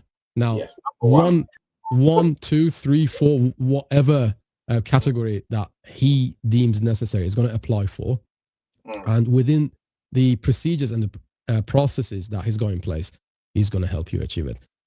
We had examples on the stage. We had Tolu Ekwe. We have Paulette Hallam, and we still have Tolu Ekwe. She's the author of Raging Waters. You have Jay in the audience. Is Jay backstage? I think Jay's backstage. I didn't see Jay. No. Please go ahead and explain about that, and I'll bring Jay on the stage. So his book got 5 US bestsellers as well. I'm saying, right. It's about relationships, Cyrus. Before we do anything with Paulette's books, she calls all her friends. Literally picks up the phone and calls them and say, right, my book is coming. I need your help to buy the book. If it doesn't call them, she goes to visit them. You see, just remind me not to have a challenger in a car park then. Don't do that. You see you've all seen Paulette on LinkedIn, right? Paulette shows up, and Paulette is that person that truly loves everyone. The kindness of Paulette is legendary, right? That's how you make friends with Cyrus. Now, I don't know whether you're in Paulette's room earlier. People have issues, right? Yes. People have issues on LinkedIn. Paulette is the one who says, let's talk afterwards. Let's talk. Let me see if I can help you. If I can't, at least I'll be your friend. That's what it takes, Cyrus. Now, I tell all my clients, make those friends. Tolu knows what I'm talking about. Make those friends. Don't be the connector and runaway person. Talk to people. Be friends. Help them. 145-minute chat with Paulette turned my business around. Literally. That's what I'm saying. Right. But Paulette will make the time to have that call with you. And be here to give you everything she's got. That's what it takes. When you're that person, they will support you. If you don't care about people, they won't support you. And I just say more for you. Absolutely. As they say, people don't care how much you know until they know how much you care. And yourself, you're one of those individuals that shows people that you care. You actually do. And that you sit down with them. Yeah. And help. That's what Sarah. That's how you get bestsellers. That's how you get buyers for your books. That's how you get supporters for your cause. Yeah. And so all my clients know I bang on about this, and I bang on. They're like, "Hey, stop talking." I'm like, "No, you haven't done enough. I'm not happy." It comes down to. I tell my friends, look, you should be having 4 or 5 coffee chats every week, and 2 of those must become your best friends. You work it out. You meet with them, and then you deal with them. If you do those numbers, you have the buyers you need. Of course. So if you're an author, you need to sit down with people and have conversations with them one-on-one. Every day. Create connections. Can you be an author and not talk to people and get away with it? Of course you can. You just won't sell any books. It's fine. That's what I mean. So you know what I mean. No, you can't be. It's very hard to sell anything on LinkedIn if you don't like people, if you don't engage with our community. Yeah. So no one saw Tulu at 2 a.m. I'm calling Tulu saying, send those DMs. Jay, send those DMs. Send more. WhatsApp message. I don't care what it is. WhatsApp messages, emails, DMs, SMS. I'm saying just get them to buy more. And I do it until I go blue in the face, Cyrus. When Dr. Leslie says it feels like an anticlimax, no, it can feel like that because when you get to number 1, you're like, oh, at last. Damn, at last. Because you have to see what happens if I miss it, Cyrus. If I miss it, it's going to be very expensive for me to do it again. Because your friends aren't going to buy the book again. Your family ain't going to buy the book again. Our friends on LinkedIn aren't going to buy the book again. They bought it already, didn't they? They bought it when we got to number. Can I say something? I want everybody to be imagining this, right? Yeah, some people say, I want to write. I don't want to write. Well, forget about not wanting to write. Okay, so if you could write a bestseller, you would damn well write it. You would write it. Right? So write your book. Once you've taken it to this stage where you can say, okay, I want one of your readers to read it. One of your checkers, spell checkers, readers to read and spell check the book, right? Then you're on the verge of getting published and getting the bestseller. Between you and getting your bestseller, there's not many doors. It's possibly a couple of doors. 1, knock, knock. It's going to turn into a knock, knock joke, right? Knock, knock. Who is it? It's an author who just not been published. Okay, come in, talk to a new song. Okay, so I want you to go live. I want you to create an email list. I want you to make friends with people. And I want you to, for at least 6 months, don't upset anyone, please. Right? Make friends. And I know, for some people, it's almost impossible, isn't it? So for some, it is, Cyrus. Some can't do it. I know. Whereas those who do, and I don't just say make friends. I said be more like Paulette. What do you mean? They're like, oh, I can't do that. But it's not that hard. Just care about people. Care about people. That's what I'm asking you to do. Care about them, meet them, talk to them. Yeah. Now, about the the book that you published for what was you have that book in front of you now, Paulette's book, don't you? Of course I The do. last one. Yeah, no, I got all my clients' books. So this is the How many last one. categories? How many categories did this one win? 16 category bestsellers and 16 categories top new release. Stop it. Stop it. There's Honestly. Look, we've had to create a new award, a new badge to go on to say the awards we won. That's beautiful. Badge to go on there as well. That is fantastic. That's beautiful. I love it. Absolutely. Well I'm done, going to play. Well done, Paulette. Well done, Paulette. Well done. Well done. And that team that you and Paulette have created, Annie, is just you guys have this unbreakable bond between you, and it is something that many people are talking about, and many people will be talking about for years, and it is a business success. Business successes aren't on their own. Business successes are the successful collaborations. Like me and Jasmine, we work. I may not talk to her for like days, and then I say, or she says, there's this event, and we just get together and do the event together. I'm gonna play a song that I wrote for Paulette's last book. Yes, that one. Yes. The blue one. Yeah, that's the one. No. They're going. It's a set now, right? Because trilogy. Yeah, now there's three of them. We can sell them as a book series. Absolutely. I want people to buy this series because if you bought one, you might as well buy the others, right? You do notice they got the gold badge. Is there a package in which all 3 books are sold on Amazon? Yes, of course. The series. Yes, that's good.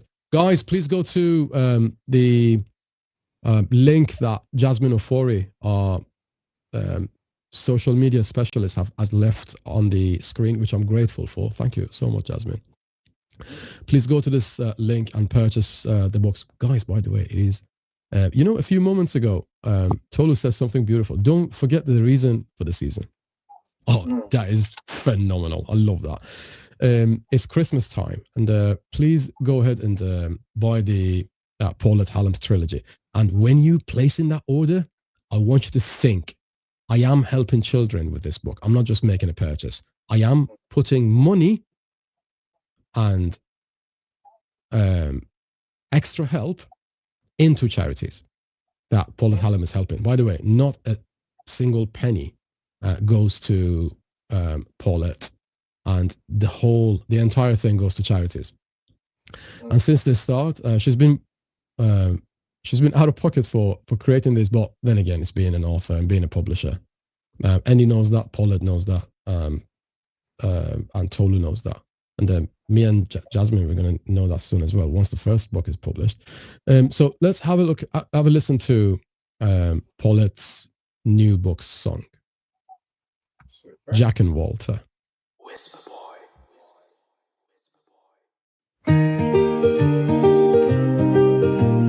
I wake up to the morning light, nervous butterflies in flight.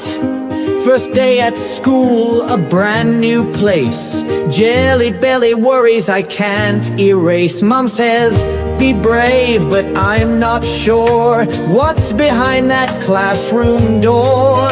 Walter whispers, stand up tall. You've got this, kid, just give it your all. So I smile, I stand, I walk like I'm strong. Even though I'm wobbly, I play along. On the buddy's bench, there's room for 2, and maybe I'll find a friend like you. Be brave, stand tall, that's all it takes. Even a shy kid can catch a break. I sit alone, hands in my coat, holding Walter's card like a secret note.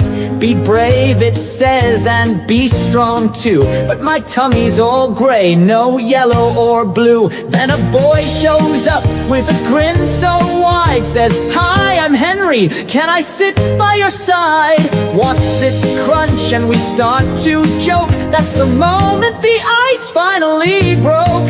So I smile, I stand, I walk like I'm strong. Even though I'm wobbly, I play along. On the buddy bench, there's room for two, and maybe I'll find a friend like you. Be brave, stand tall, that's all it takes.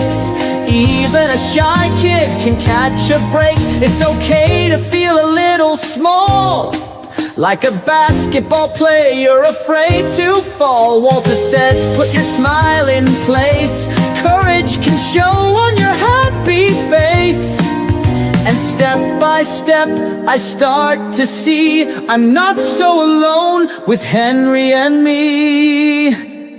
So I smile, I stand, I walk like I'm strong. Even though I'm wobbly, I play along. On the buddy bench, there's room for two, and maybe I'll find a friend like you. Be brave, stand tall, that's all it takes.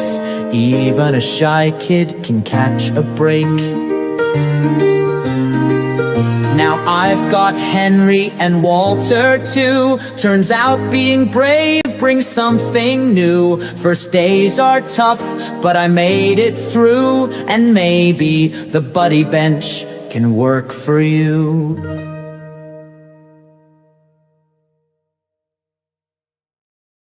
Whisperboy.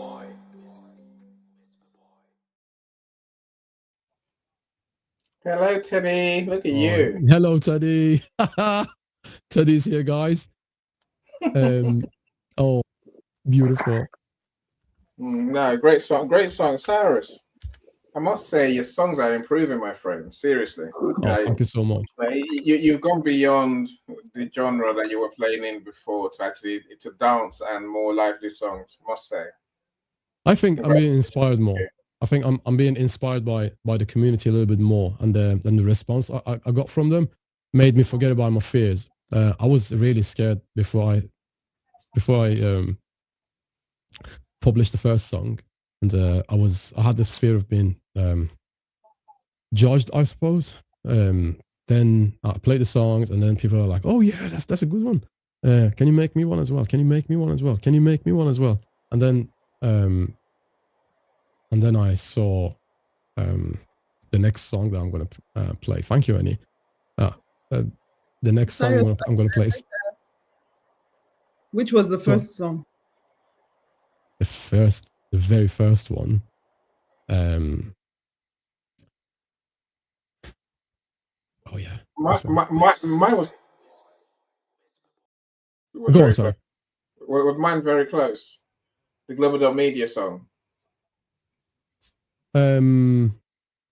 I need to find that one and play it. Yours was amongst the first ones, but it wasn't the first one. I think this one was the first one.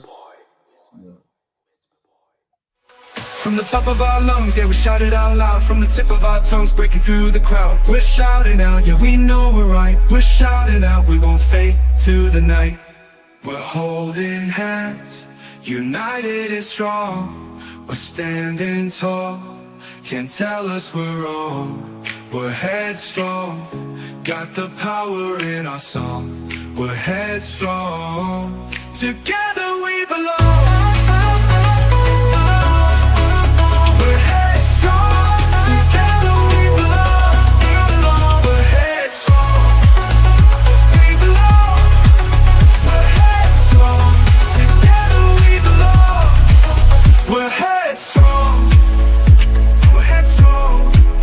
We're headstrong, together we belong, we belong, we belong. We're headstrong. I think this was potentially the first one. And so yeah, oh, thank you so much, Tolu. What did you have another question? I hope that answered the question. Oh yeah, it did. Yeah. I was curious to know where you started, and I can see the difference. You have definitely improved. It was very good, but Thank you. That was a message. That was a message to the community, because we found, so it was at the very beginning of Paulette's, mine and Annie's collaboration, and there were a lot of setbacks, at least on my part, and then I went through a little bit of mini breakdown, should I say, and then I got over it as soon as possible, because when you're going through a breakdown, that support structure is important, and that support structure was around me. Paulette was there, Annie was there, and Jasmine was there as well, because the business partner that I had initially just left the ship as soon as he found the first hole in the ship, and I can't blame him. Things got difficult, and he jumped ship. Then my friends gathered around and said, "You know what? Well, it's hard. So are we. We are quite tough people. When the going gets tough, the tough get going, right? So I learned that lesson from Annie and Paulette and many other people around me, and There we go. Now you want me to move over here? The next song I'm going to play is for Raging Waters, and people who haven't seen this, it has a special place in my heart. This track. When it feels like it's too late to save your ship, and all you feel is sheer panic, the sinking ship is your relationship, like you're the captain of the Titanic.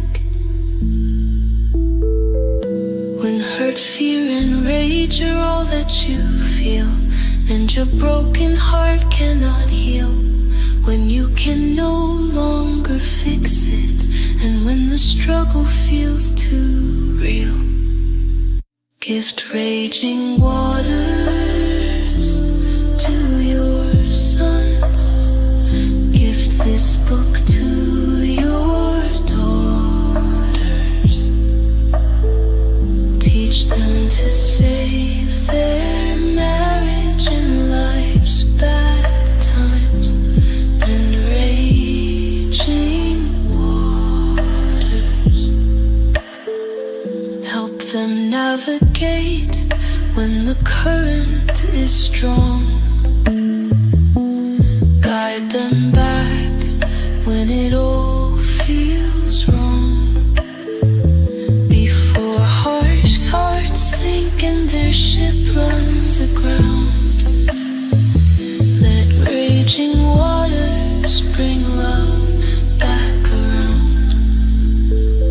Let raging waters bring love back around.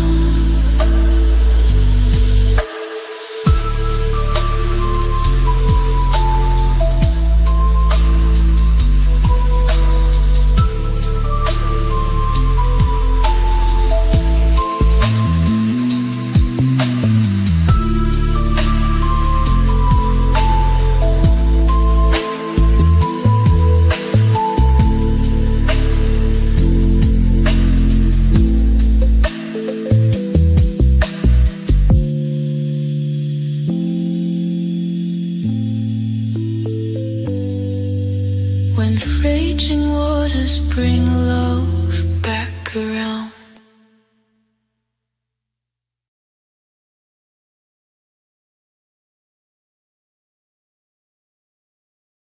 WHISPERBOY podcast.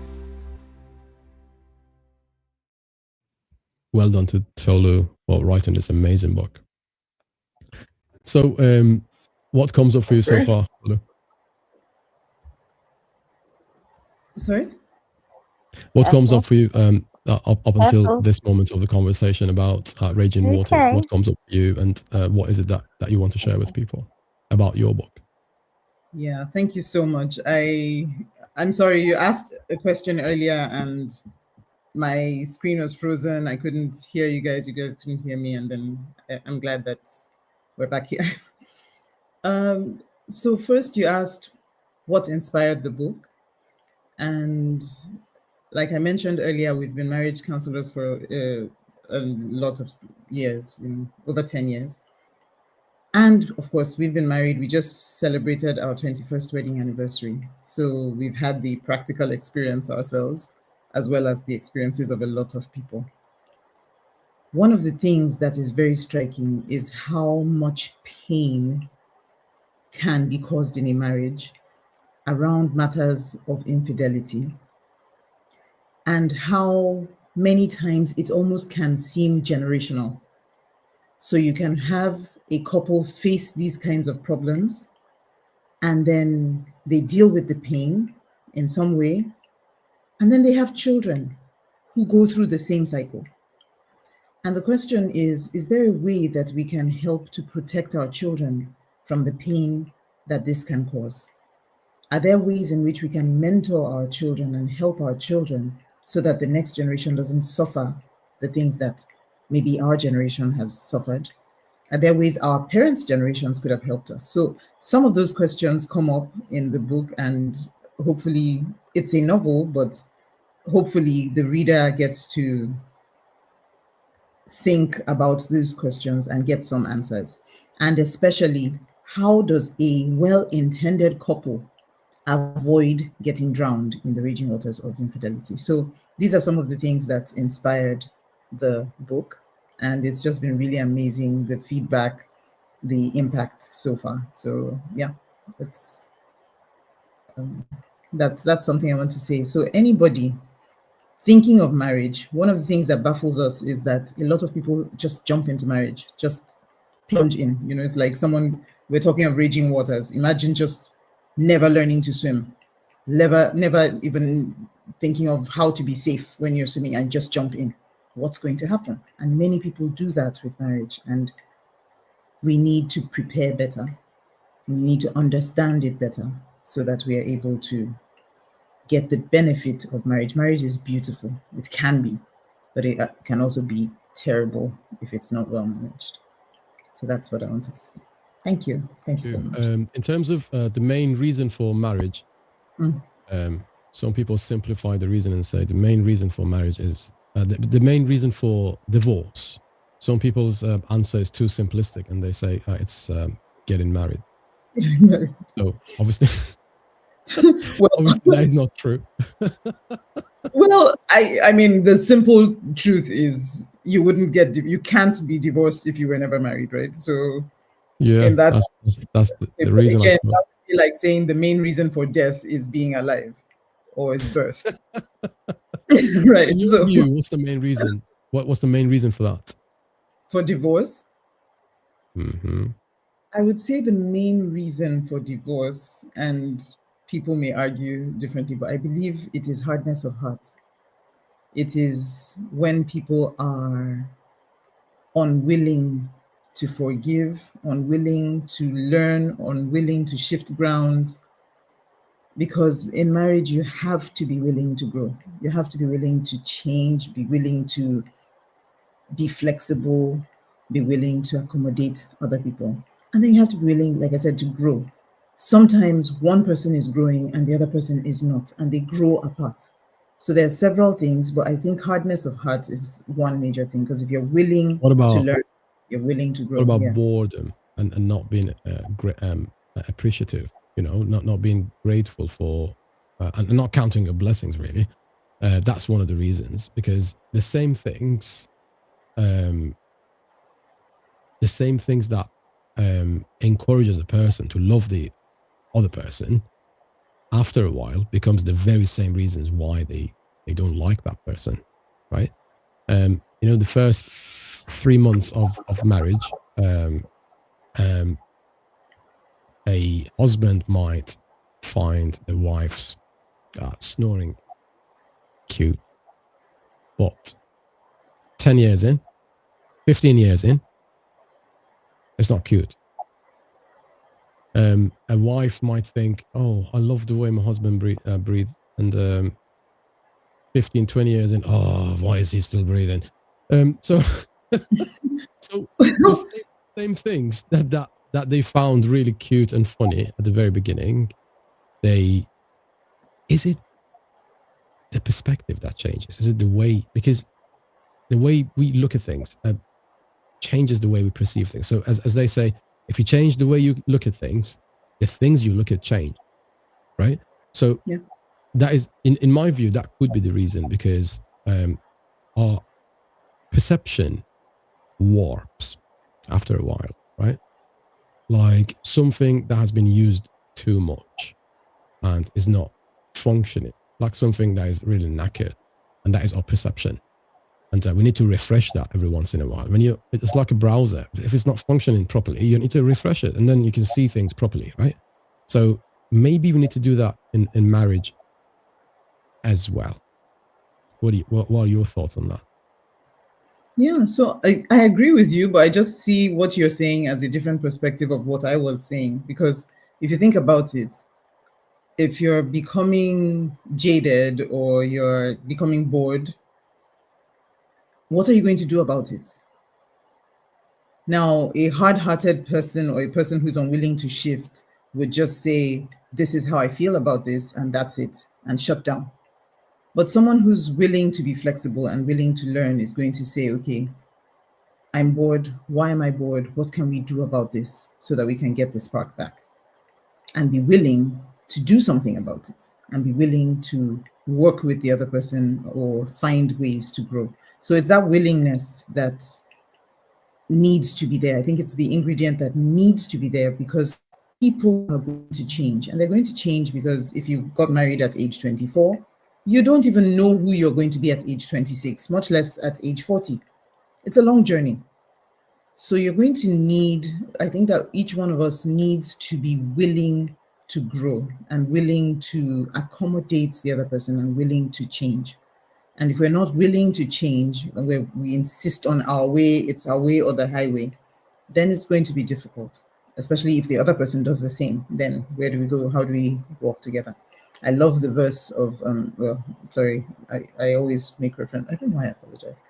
I always make reference to the Bible because I think it's just packed with so much wisdom. One verse says, can two walk together except they are agreed? Can two? It's just not possible.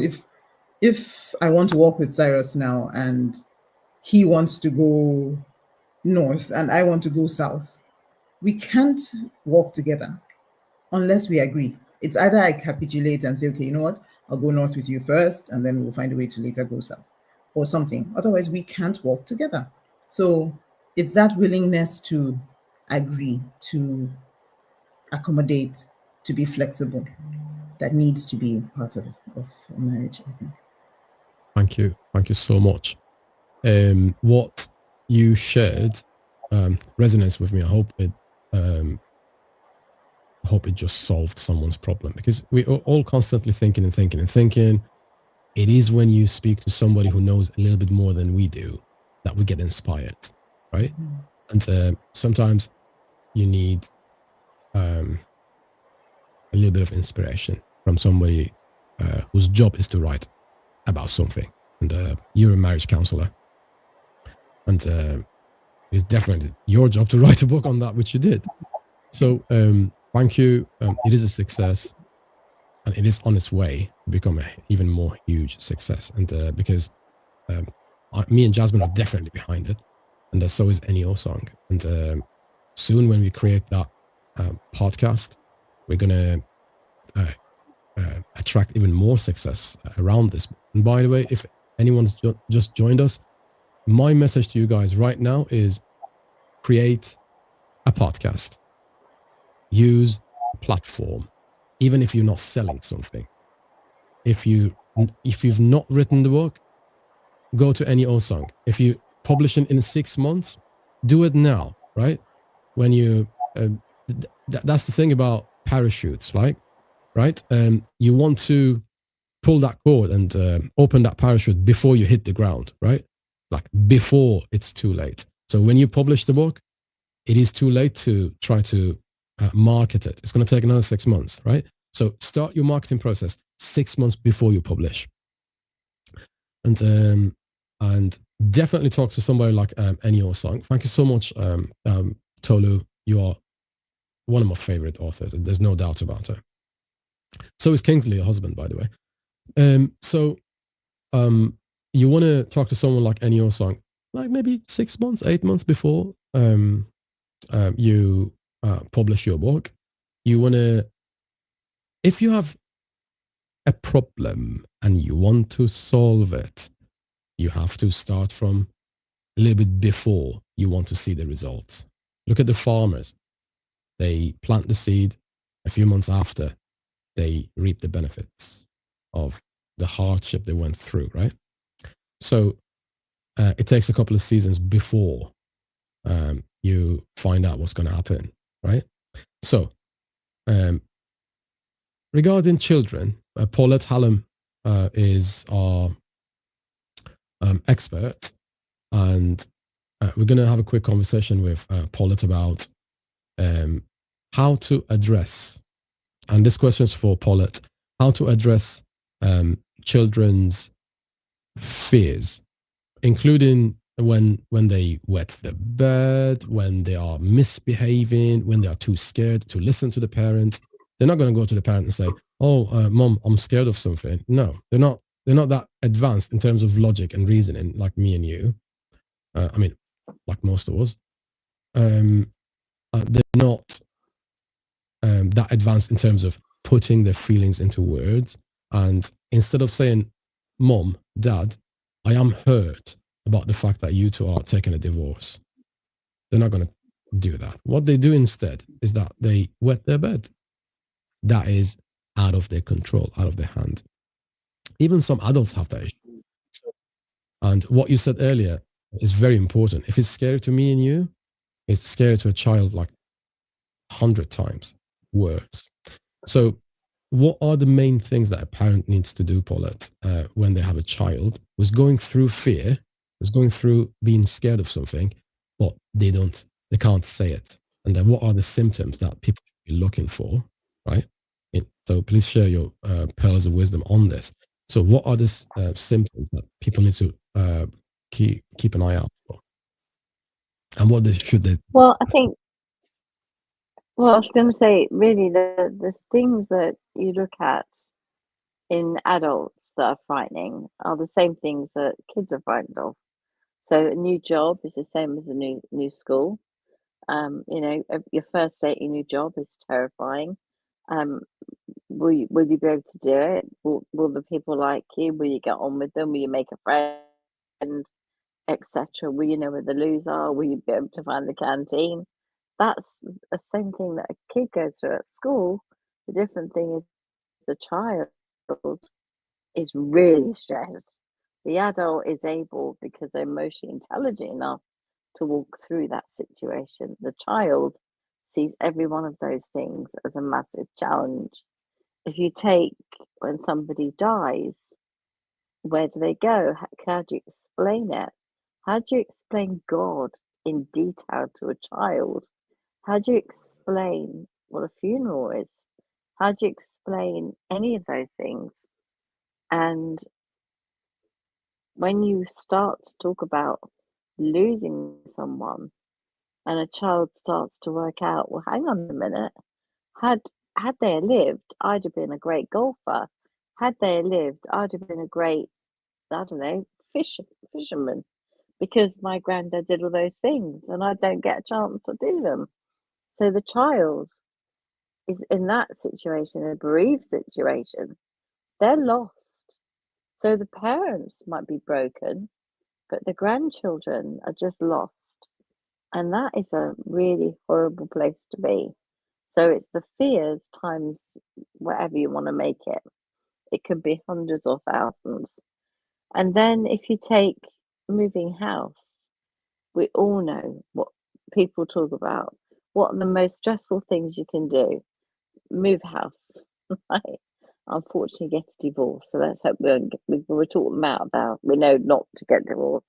We'll play them raging waters and sort it all out. But in divorce is one of the key factors for stress. On a child, divorce means, where am I going to live? Who's going to look after me? Who's going to feed me? Who's going to take me to school? Who's going to love me? will anybody want me? Will I end up living with grandma? Will what's going to happen?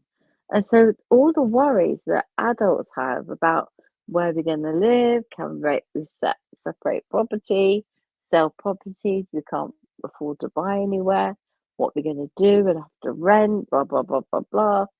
All of those things that happen to adults are on like a horrible level of stress.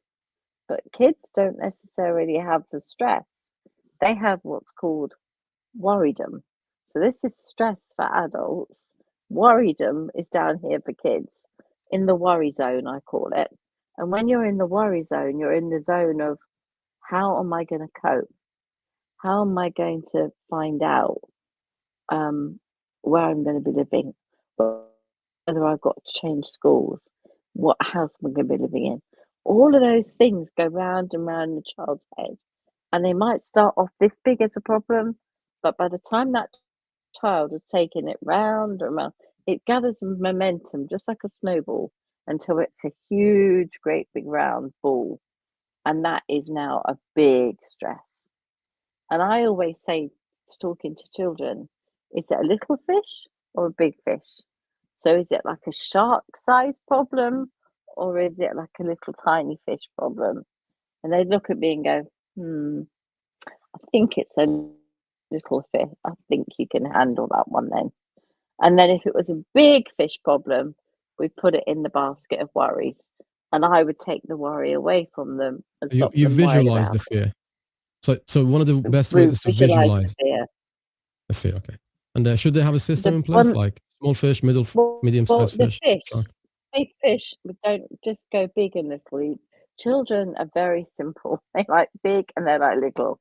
So, okay, so mum and dad are having arguments, but it doesn't mean they're going to split up.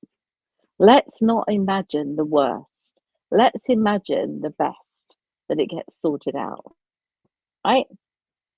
That's what we do. We try to put hope in position. We can't say it's going to work out, but we can give them hope.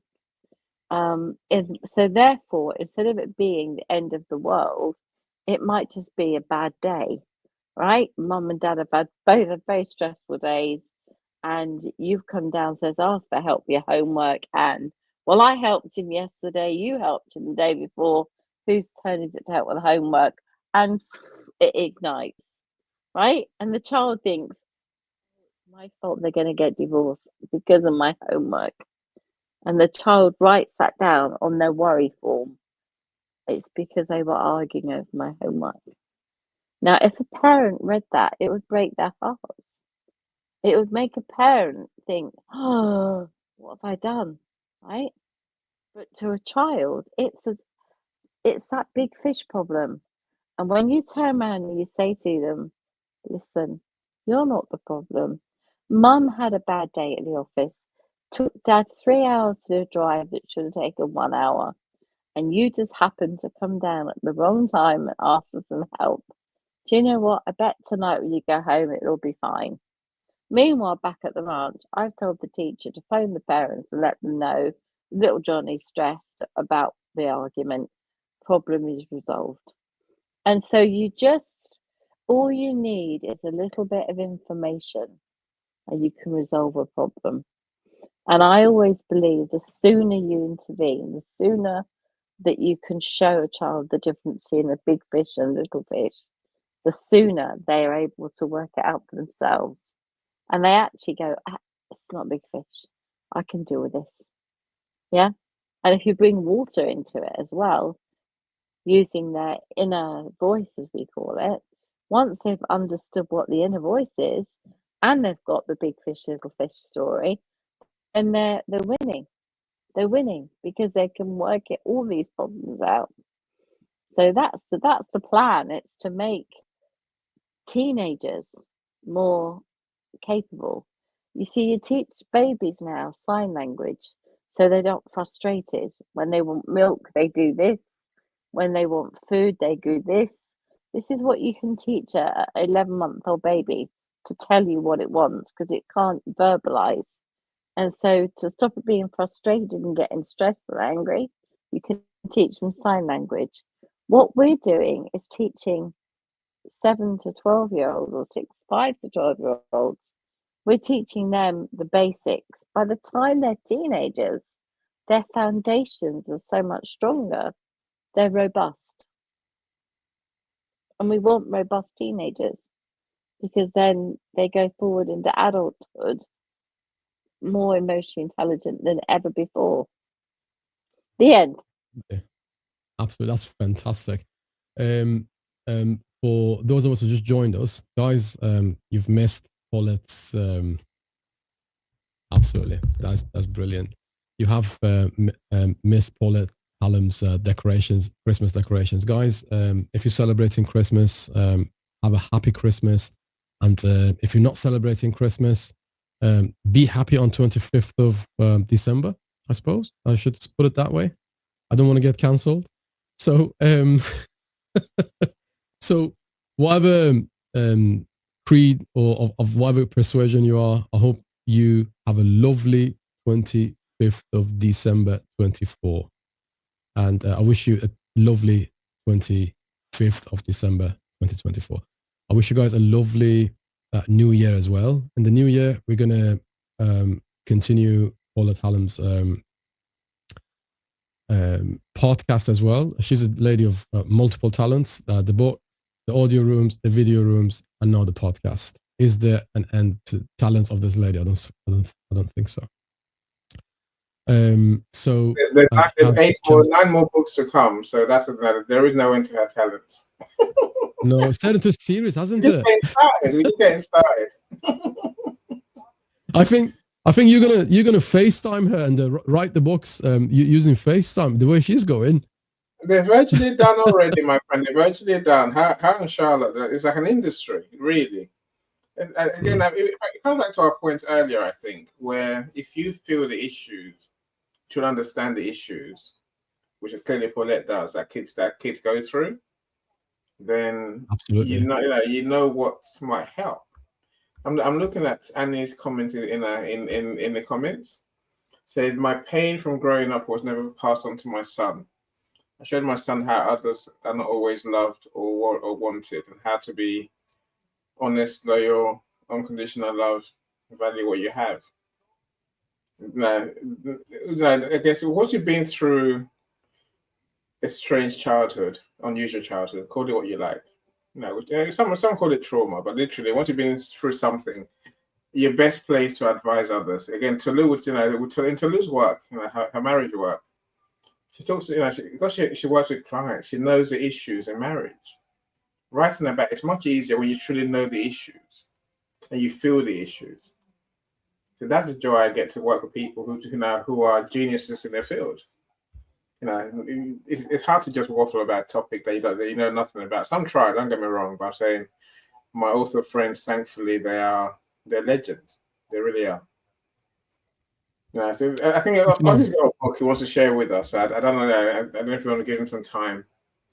So yeah, sure. So speaking of legends, I'm gonna play something about your business, Annie, and you are a legend in my view, and many other people's views. And Ollie, I'll come to you in a few moments. Thank you so much for joining us with your absolutely fantastic Christmas jumper. It's brilliant. I love it. I love it.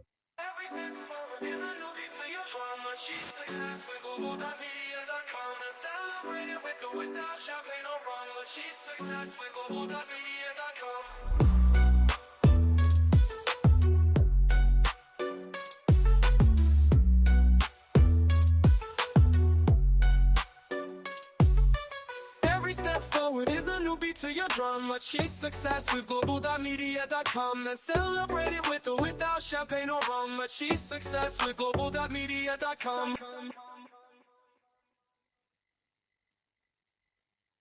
Achieve success with global.media.com. So, Ollie, thank you so much for joining the show. How are you today? You okay?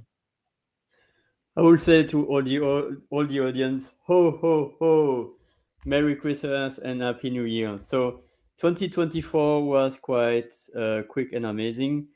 You know, life is not granted, and I'm not going to the details, but one of my best friends passed away 17 days ago, and if I come to transition tomorrow, at least I would have been blessed to be a co-author of 2 anthologies from CJ, Dr. Constance Leyland and Susanna Down, Beyond Boundaries and Rebel with a Cause. And the second one was about education. We need also to raise education to challenge the system. And I'm not going to the details because else we are going to speak for 2 hours, but we owe it for our children and the next generation to learn from the past and to not reproduce anymore the futures. That's why I'm so resonating with Jay about sharing our stories from songs, anthologies, art, whatever. And what I would like to say is that life is short and not granted, and I cannot change my past, but I can rewrite my story if I choose so that my body knows that all is fine. I'm not anymore in the condition that I was when I was 8 or 13 years old. I'm 48 right now. And so it's about elevating with each other. We don't compete, we complete. And we collaborate, we co-elevate, and we collaborate each other's. Each human being counts. And the most important language is not French, is not English, Chinese, Mandarin, whatever. It's the language of the heart, which says boom, boom, boom, boom, boom, boom. Because when your brain is connected with your heart and your body, like I do since more than 2 years, it's not a checkbox, it's a muscle. Then you are really fully aligned with whatever you call it, Mother Earth, God, and aligned with other human beings. And you are able also to put your ego aside when you are in a situation where you might be activated. So that's my share. Any other question, dear Cyrus? And thank you again for sharing your songs. So beautiful. Thank you so much, Ollie, and thank you so much for the compliment. Your share was phenomenal, and later on, when people watch this recorded version of this show, surely they're going to send you a lot of direct messages thanking you for this, because what you just said is priceless. Thank you so much, Ollie. And as Paulette might know, the rest of the other half of this short lyrics, Ollie, Ollie, Ollie. Ravioli, and thank you, Paulette. I support Paulette, I support Marsha, and I support everyone who is with humanity. Absolutely, absolutely. I was going to say, oi, oi, oi. Oi, oi, oi is what I was looking for. Or, aioli, that's a sauce. A-I, Oli, aioli. No, in England, we say it in a different way. When people go, Ollie, Ollie, Ollie, the other half is, oi, oi, oi. Ah, oi, oi, oi. Oh, okay. So, thank you so much, Ollie, and we look forward to collaborating with you. By the way, before we move on to the next subject, please tell us a little bit about Dr. Constance and the work that you are doing together, because she's a phenomenal person, and the work that she's doing is quite extensive, and she helps people grow more and more, further and further. So what is the work that you guys are doing together right now? Well, right now I'm with her to elevate the community. I was with her in the beginning. What I like so much, and I would like to share because it's really valuable, don't do it alone. Partner with 1, 2, 3 person. She is with Susanna at their 4th anthology, and they are going to make another one in January. And what I like is that one anthology, it's CJ that leads. They are partnering together. But then the next one, it's Susanna that leads for the edit, for the publishing. Because CJ, I don't know if you know her, but she is a kind of a octopus with 88 different pathways, She's doing so much things. So it's also to remember that we cannot do it all alone and to wave out of our shoulders. That's why partnering is important. That's why it's important to partner with Jay when it comes to storytelling, with Annie when it comes to being famous, with Cyrus when it comes to bring the songs. So partnering and It's about editing and collaborating. What I will always remember, it was one of the best anthologies ever, because it was my first, but partaking with them, but also because we were 27 co-authors. It was the first time, and I think we will not beat that offer, to have an anthology with 27 co-authors, and we don't imagine the work that is behind. I think Annie knows, and anyone who is dealing with anthologies, but editing 27 co-authors, that means being at least 2 to 3 in the backside, because it's 3,000 words multiplied by 27. Could you imagine the work about editing, about suggesting, about 2 to 3 waves of perfecting the co-author voice? So for that, I will be eternally grateful about CJ and about Susanna and about the whole community, by the way. So it's about amplifying the voice. Absolutely. CJ and Susanna are phenomenal ladies as well. I hope your project with CJ continues, because she's one of those individuals that you want to be associated with. And speaking of people you want to be associated with, any Osong, Ollie just made a valid point about anthologies. And if people want to write an anthology, how should they go about it? And what can you do about it? And how can you help them? Ollie just put it nicely, I think. It's like herding cats. Really, it's hard work. It's hard work writing a collaboration with someone else, let alone with 10 people. With 20 people, you got a problem, because the process is just harder, right? Of course, now you have to have a set of standards. How many words can each one write? And then quality becomes an issue. Everyone has to be reasonably of a certain quality for the book to sort of work. And then I think it's just a process of editing. It's so hard, because the good publishers, CJ included, we do a lot of editing of books.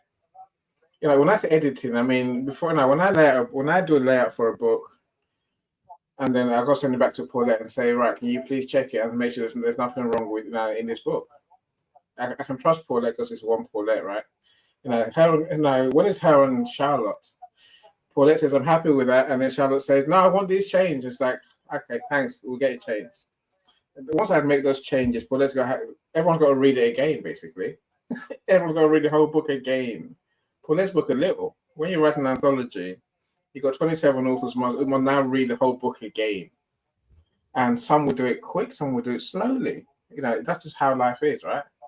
And then some will make more changes. You're like, no, you weren't meant to change it. You're just meant to read it and see if it was right. Cyrus, once the book comes back to me, I'm like, okay, I'll make those changes that you just gave me. Whoever gave me those changes, all of you. Now you got to read it again. It just takes longer and longer and longer, And some authors in anthologies, you can't really blame them, because to them, they're writing their story, right? And the story is changing, it's evolving, it's changing as time goes on. They want to write about those in the book that they didn't write on day one. Do you blame them? Maybe, but don't do it. Because as authors, we must put a stop to how much change you can make to a book. Each time the more they change something, the more delayed we are. Basically, that's the long and short of it. And it's hard to get everyone to agree that we're done. But as a publisher, you must decide one day that's enough. That's I threatened to charge them more for any more changes I want to make, because that's just ridiculous. And authors will change stuff forever. So that's a hard process, really. Truth be told. But look, how can I help you write a book? Like I said to you, let's talk about what your idea is. The biggest thing when you write any book is having clarity of mind. When I just said to you, Paulette has next 12 books written, I wasn't joking. She knows what the titles are. She knows what the topics are. She probably knows half the words in the pictures already in her head, right? When you have that clarity, then that's when we can write a book. What you don't want to be doing is thinking, I could have this, I could have that, I could do that, I could do that, I could look what I could. Until you do it, you can't do anything, right? So come to me and then we'll give you a structure. Maybe it's work out your chapters, your subheadings. Then you can begin to write towards those subheadings. And so, like I said earlier, so we can give you a writer to help you. We'll help you write it. We can work with you as you write it. And then we'll go to editing. And then that's obviously where we learn. So some of my coaches can coach you how to do creative writing if you need that. Bear in mind, Cyrus, all of this takes time. All of this, the more we do, the more time it takes. I've got a book cover designer. So again, that's a process we have to know. What cover do you want in your book? And I think that there's maybe logistics that people don't understand. See, let me give you a secret. This is my bonus for everyone here.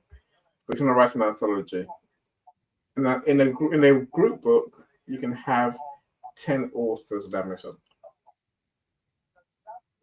You got 27 co-authors. What are you going to do with the others? Who are you going to put in that top 10? Does anyone know? Because unless you're in that top 10, you have to have a conversation with Amazon saying that person really is an author in our book. Believe you me, they are. Paulette, are you off? Yeah, Paulette's shoes falling off. Cinders, your shoes are gone. Bye, Cinders. Enjoy your evening. We'll talk tomorrow, I'm sure. No, Paulette's still there. No? Okay, that's all right. No, she's still there. Let's say bye. So She's there. No, I was just saying hi. No, she has to go to sleep sometime. I'm So very protective. I protect So is Paulette. Tolu's there as well. No, Tolu can stay Jasmine? awake. It's gone past midnight. I can get concerned about Paulette at midnight. Is Ollie gone? I can't see Ollie. No, Ollie's here. No, I'm not gone. Yeah, Ollie's I'm free. joking, Ollie. I'm joking. I'm just making sure you're alive. I know, You're I still know. awake. There is one point quickly that I would like to This say, is but my I'm last letting Ollie hurrah. continue. Go on, please, No, Ollie. Then let's hear from hurrah. Paulette. Otherwise, Of course. I'm just If I, telling you, it will this be is short. my last show. So I don't mind making an all-nighter because it's my last one. where's the That's mold before one? Christmas, isn't it? Oh, why? Okay, Ollie. This What is was the me point you were trying finished. to make, please? Well, it was 20 seconds. It's never too late to write a book. I know a person who was an Holocaust survivor, Edie Eager. She wrote her first book at 90 years old. She's now 97. But don't wow. wait 90 years old, please, my friends, and write your book. Even if you are not sure if you are published or not, at least your book is written, because you never know when you are going to transition. So write your book. It's the all that matters. And if you are not in the writing, just express your voice, and then or be interviewed by someone. But put your story out there, please, for God's sake. Thank you so much. So the last point that Annie was trying to make was about, what was it about, Annie? Sorry, is Annie still on this? No, she's not. He's not on the screen. Oh yeah, he is. So what was the last point you were trying to make about writing the anthology, about the secret that you were sharing with us about the top 10? The logistics. Every author wants to be credited in a book. They want to be on the cover. They want to be on Amazon as the author. Yes. If you've got more than 10 authors, you've got a problem. Because naturally, you only have 10 authors on Amazon on the book page. Everything goes tenfold. No, so they're the ones who are credited by Amazon as the authors, right? Oh, so yeah. let's say they got author pages, right? Because every author must have an author page. Yes. Suddenly, only those top 10 that you list on Amazon can claim the book as theirs naturally. The other 17, I think about on the book Ollie's in, then they have to argue with Amazon. They have to get proof that from the author, from the publisher, that they are legitimate authors to be given credit. That's a whole different problem. That just creates another rigmarole. So I keep the co-authors down to 10, and I agree with Ollie. Maybe 2025 is a year we'll write more collaboration books. I don't mean huge books. I'm saying we can write with 2 authors, 3 authors.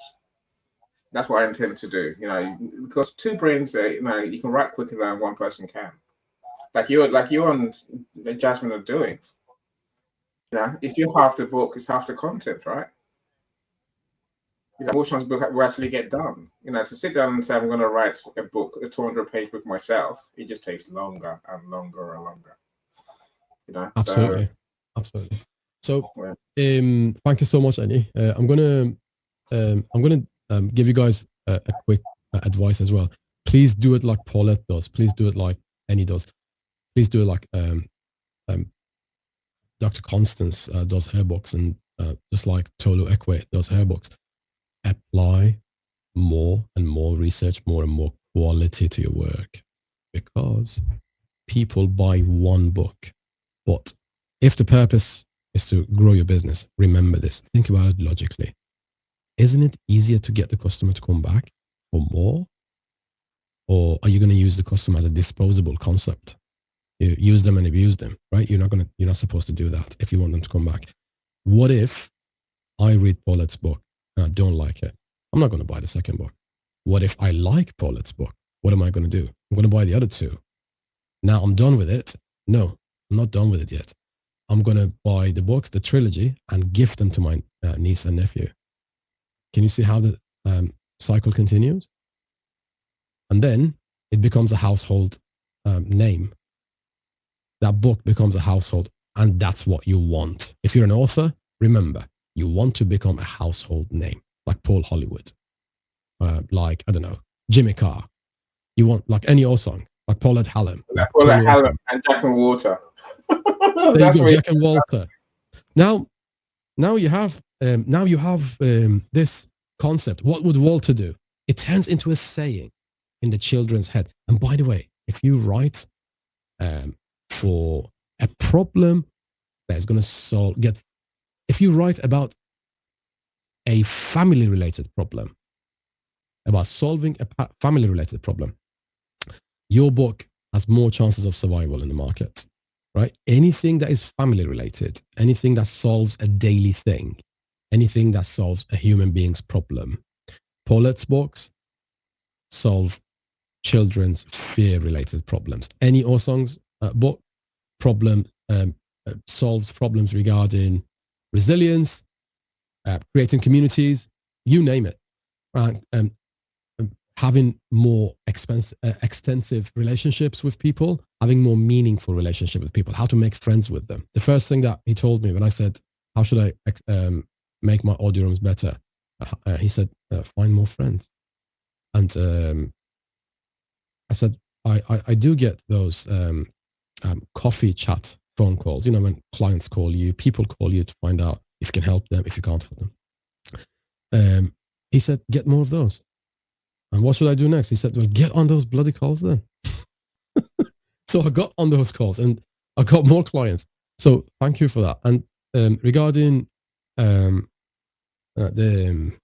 strategy, that actually he improved my strategy, because I learned from Ennio Song that you need to go ahead and find out how you can help them, not how you can use them later. Yeah? How you can use their help. No. How is it that you will be helpful in their organizational structure? How is it that you can be helpful in their family? How is it that you can be of assistance to them?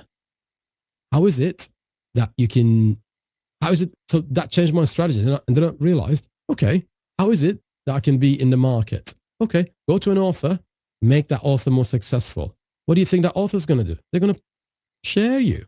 They're going to share you with their friends. Those authors are not aliens, They're human beings like me and you. They're just more successful.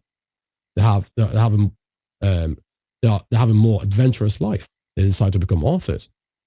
So can you, by the way. If you're not an author yet, you can become an author. And regarding the quality, I wanted to give you an advice for 2025.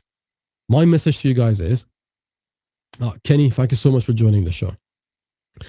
For 2025, remember, I have named that year for WHISPERBOY. It's going to be the year of quality. So we're going to be so quality centric. Me and Jasmine, we're going to quality the hell out of our work, right? So we're going to be working on our quality, improve. So the year of quality, 2025, what year is it? The year of quality, the year that your work gives you more quality. Regarding quality, I even wrote a song recently. I'm going to play it for you guys.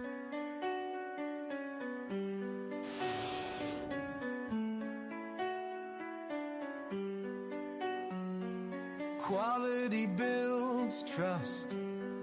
Quality demands attention. It shows you mean business. It reveals your intention.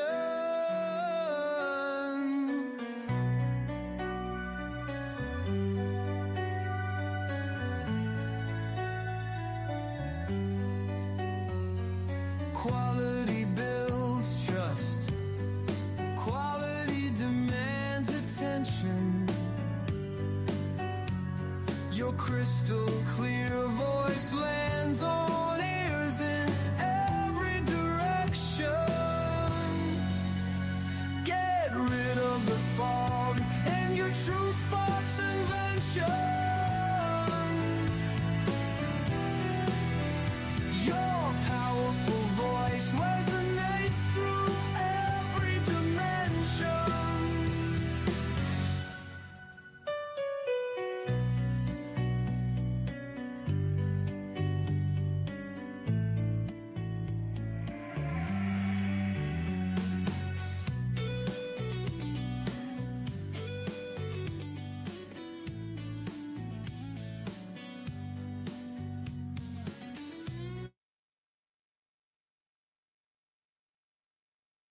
So the year of quality. Focus on your branding, focus on your quality for the year 2025. Guys, we're going to have to bring the show to an end. It's been a phenomenal session. It's one of the best audio rooms, video rooms I've had in 2024. Inspirations. Jasmine Ofori, Paulette Hallow, Yes. Tolu Ekwe, Ollie. We also had the phenomenal Leslie Flowers in the room, and she left earlier because she had to go. And thank you so much for joining 2024 end of the year promo party. And I loved it. I certainly hope you guys did as well. Any closing comments, please, Ollie?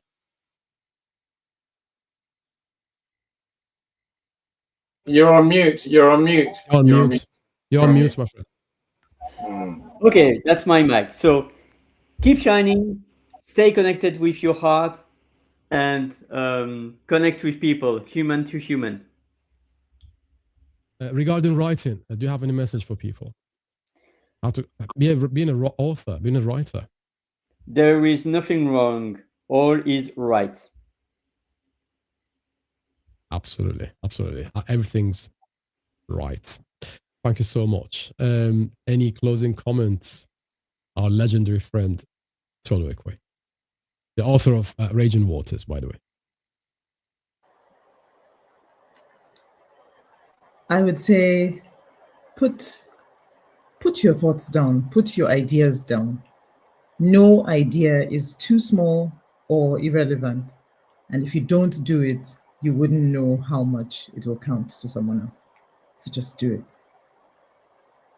Thank you. Oh, wow. Thank you so much. That was fantastic. Thank you. Paulette Hallam, any closing comments?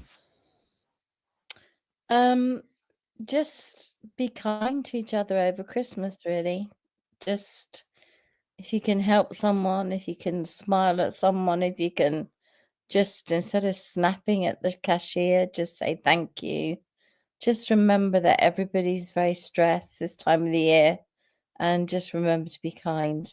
Kindness doesn't cost anything. That's what I would say. Thank you. Thank you so much. Thank you. I'm going to take it even further and try to find out and see if you can be nice all year around. And Christmas is a good practice ground for the rest of the year. Being nice is a gateway to finding more friends. So knock on that door, my friends. Somebody will open to you. Yeah, ask and you shall receive. Thank you. So, any closing comments? Jasmine Ofori are phenomenal social media. I was going to say social media expert, but the brain behind the operations, I would say. Any closing comments, Jasmine Ofori? In terms of writing a book, what I would say to anybody listening is there's a story in you that will inspire somebody out there. So don't delay it. Don't go to the grave with that beautiful story, because somebody will definitely be motivated and inspired by you. So go on, get your book, get your pen and start writing. Well, not pen, but document and start typing, writing. Do it your way. Thank you so much, guys. For those of you who don't know,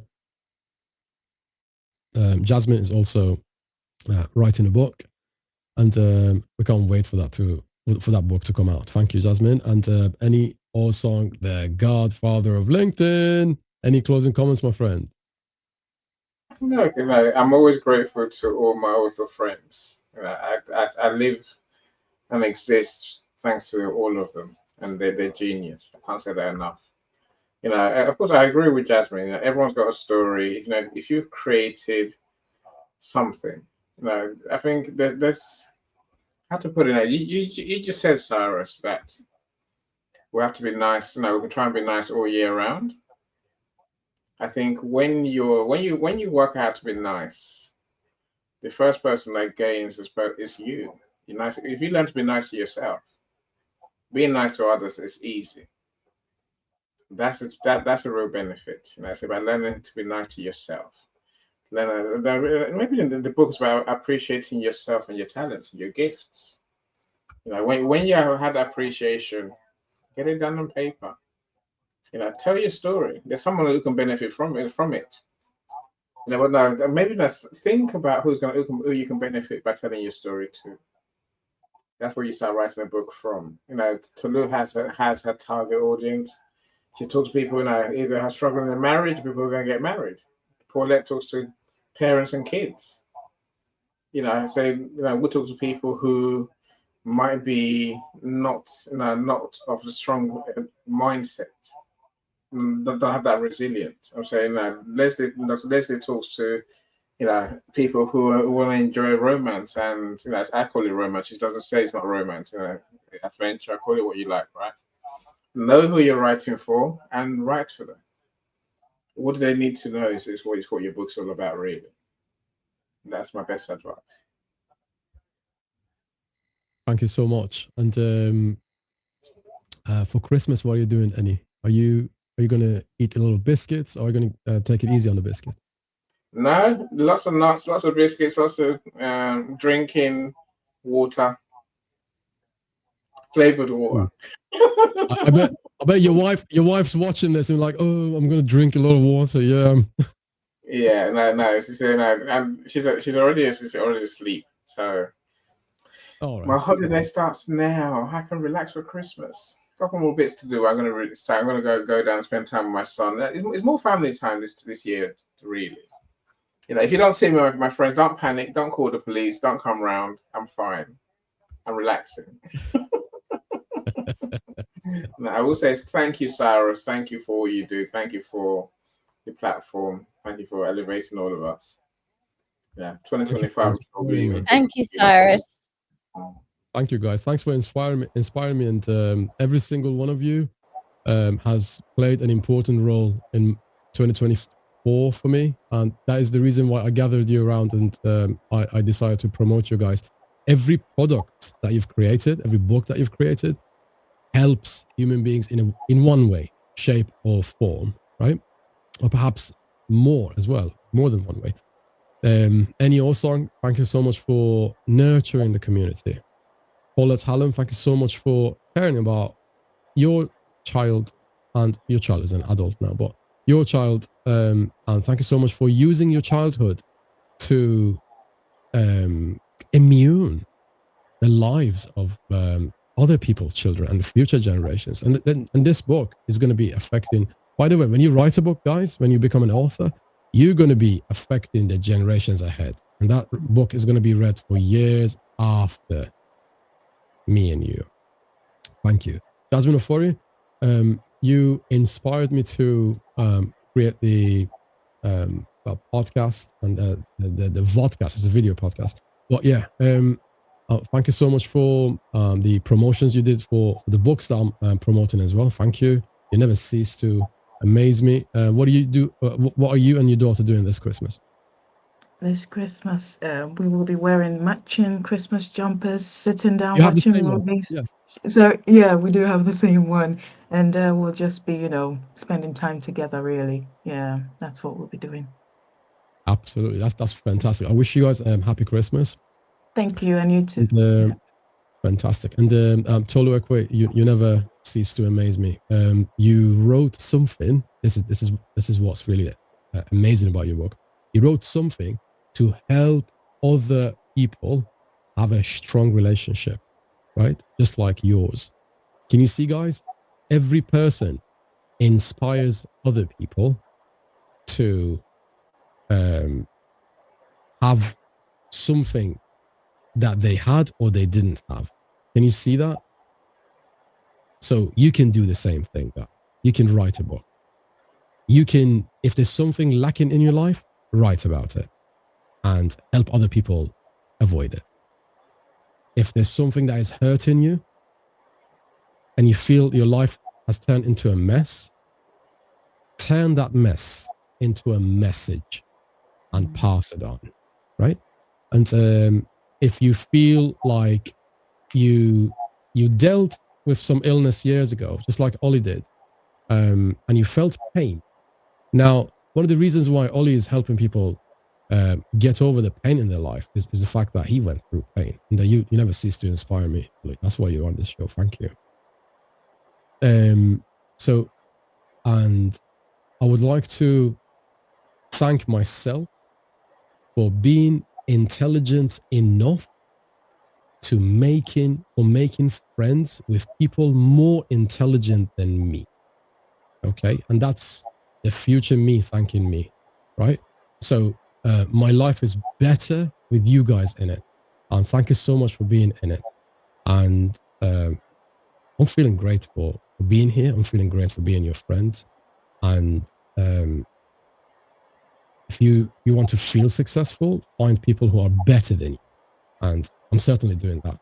And these people on this stage have been, are, and will ever be better than me in many areas. And they are teaching me stuff. I'm learning, and I'm happy when I'm learning. So when you see me smiling, you know that that day I've learned something. I've made some progress a lot. I learned a couple of more techniques. And with not when it comes to doing music and podcasts, Cyrus. You're the king. You're the podcaster in chief, and you want to make the music and the films. Yeah, we all have our talents, right? That's the point. Lisa will talk. Lisa's got 2 books out this year, 2 anthologies. Actually, it's 2 anthologies is written in. She's going to start writing her books to come out in 2025. I'm excited for her. Lisa's funny. Have you read what she wrote down? Yeah. Wait, when is the album coming out? Do it quick, Cyrus.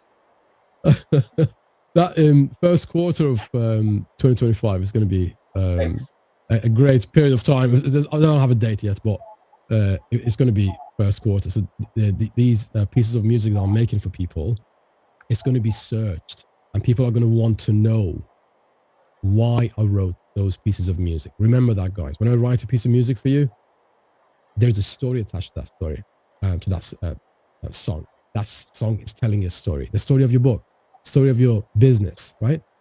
And when people go to Spotify, they want to know who's Paula Talem, who's Ennio Osong. Now, are we going to have a song about Ennio Osong? And that's something we're going to find out in 2025 as well. So Thank you so much, guys, for coming to our party, and everywhere these amazing people are is a party, guys. By the way, so thank you. Please say goodbye to our phenomenal listeners and viewers, and we're gonna play a quick song, and we're gonna say goodbye, good morning, good afternoon, good Bye, evening to you everyone. guys. Bye, everyone. Bye, everyone. Bye. Happy Christmas. Happy Christmas. Keep Merry shining. Christmas. Mm. God bless you all.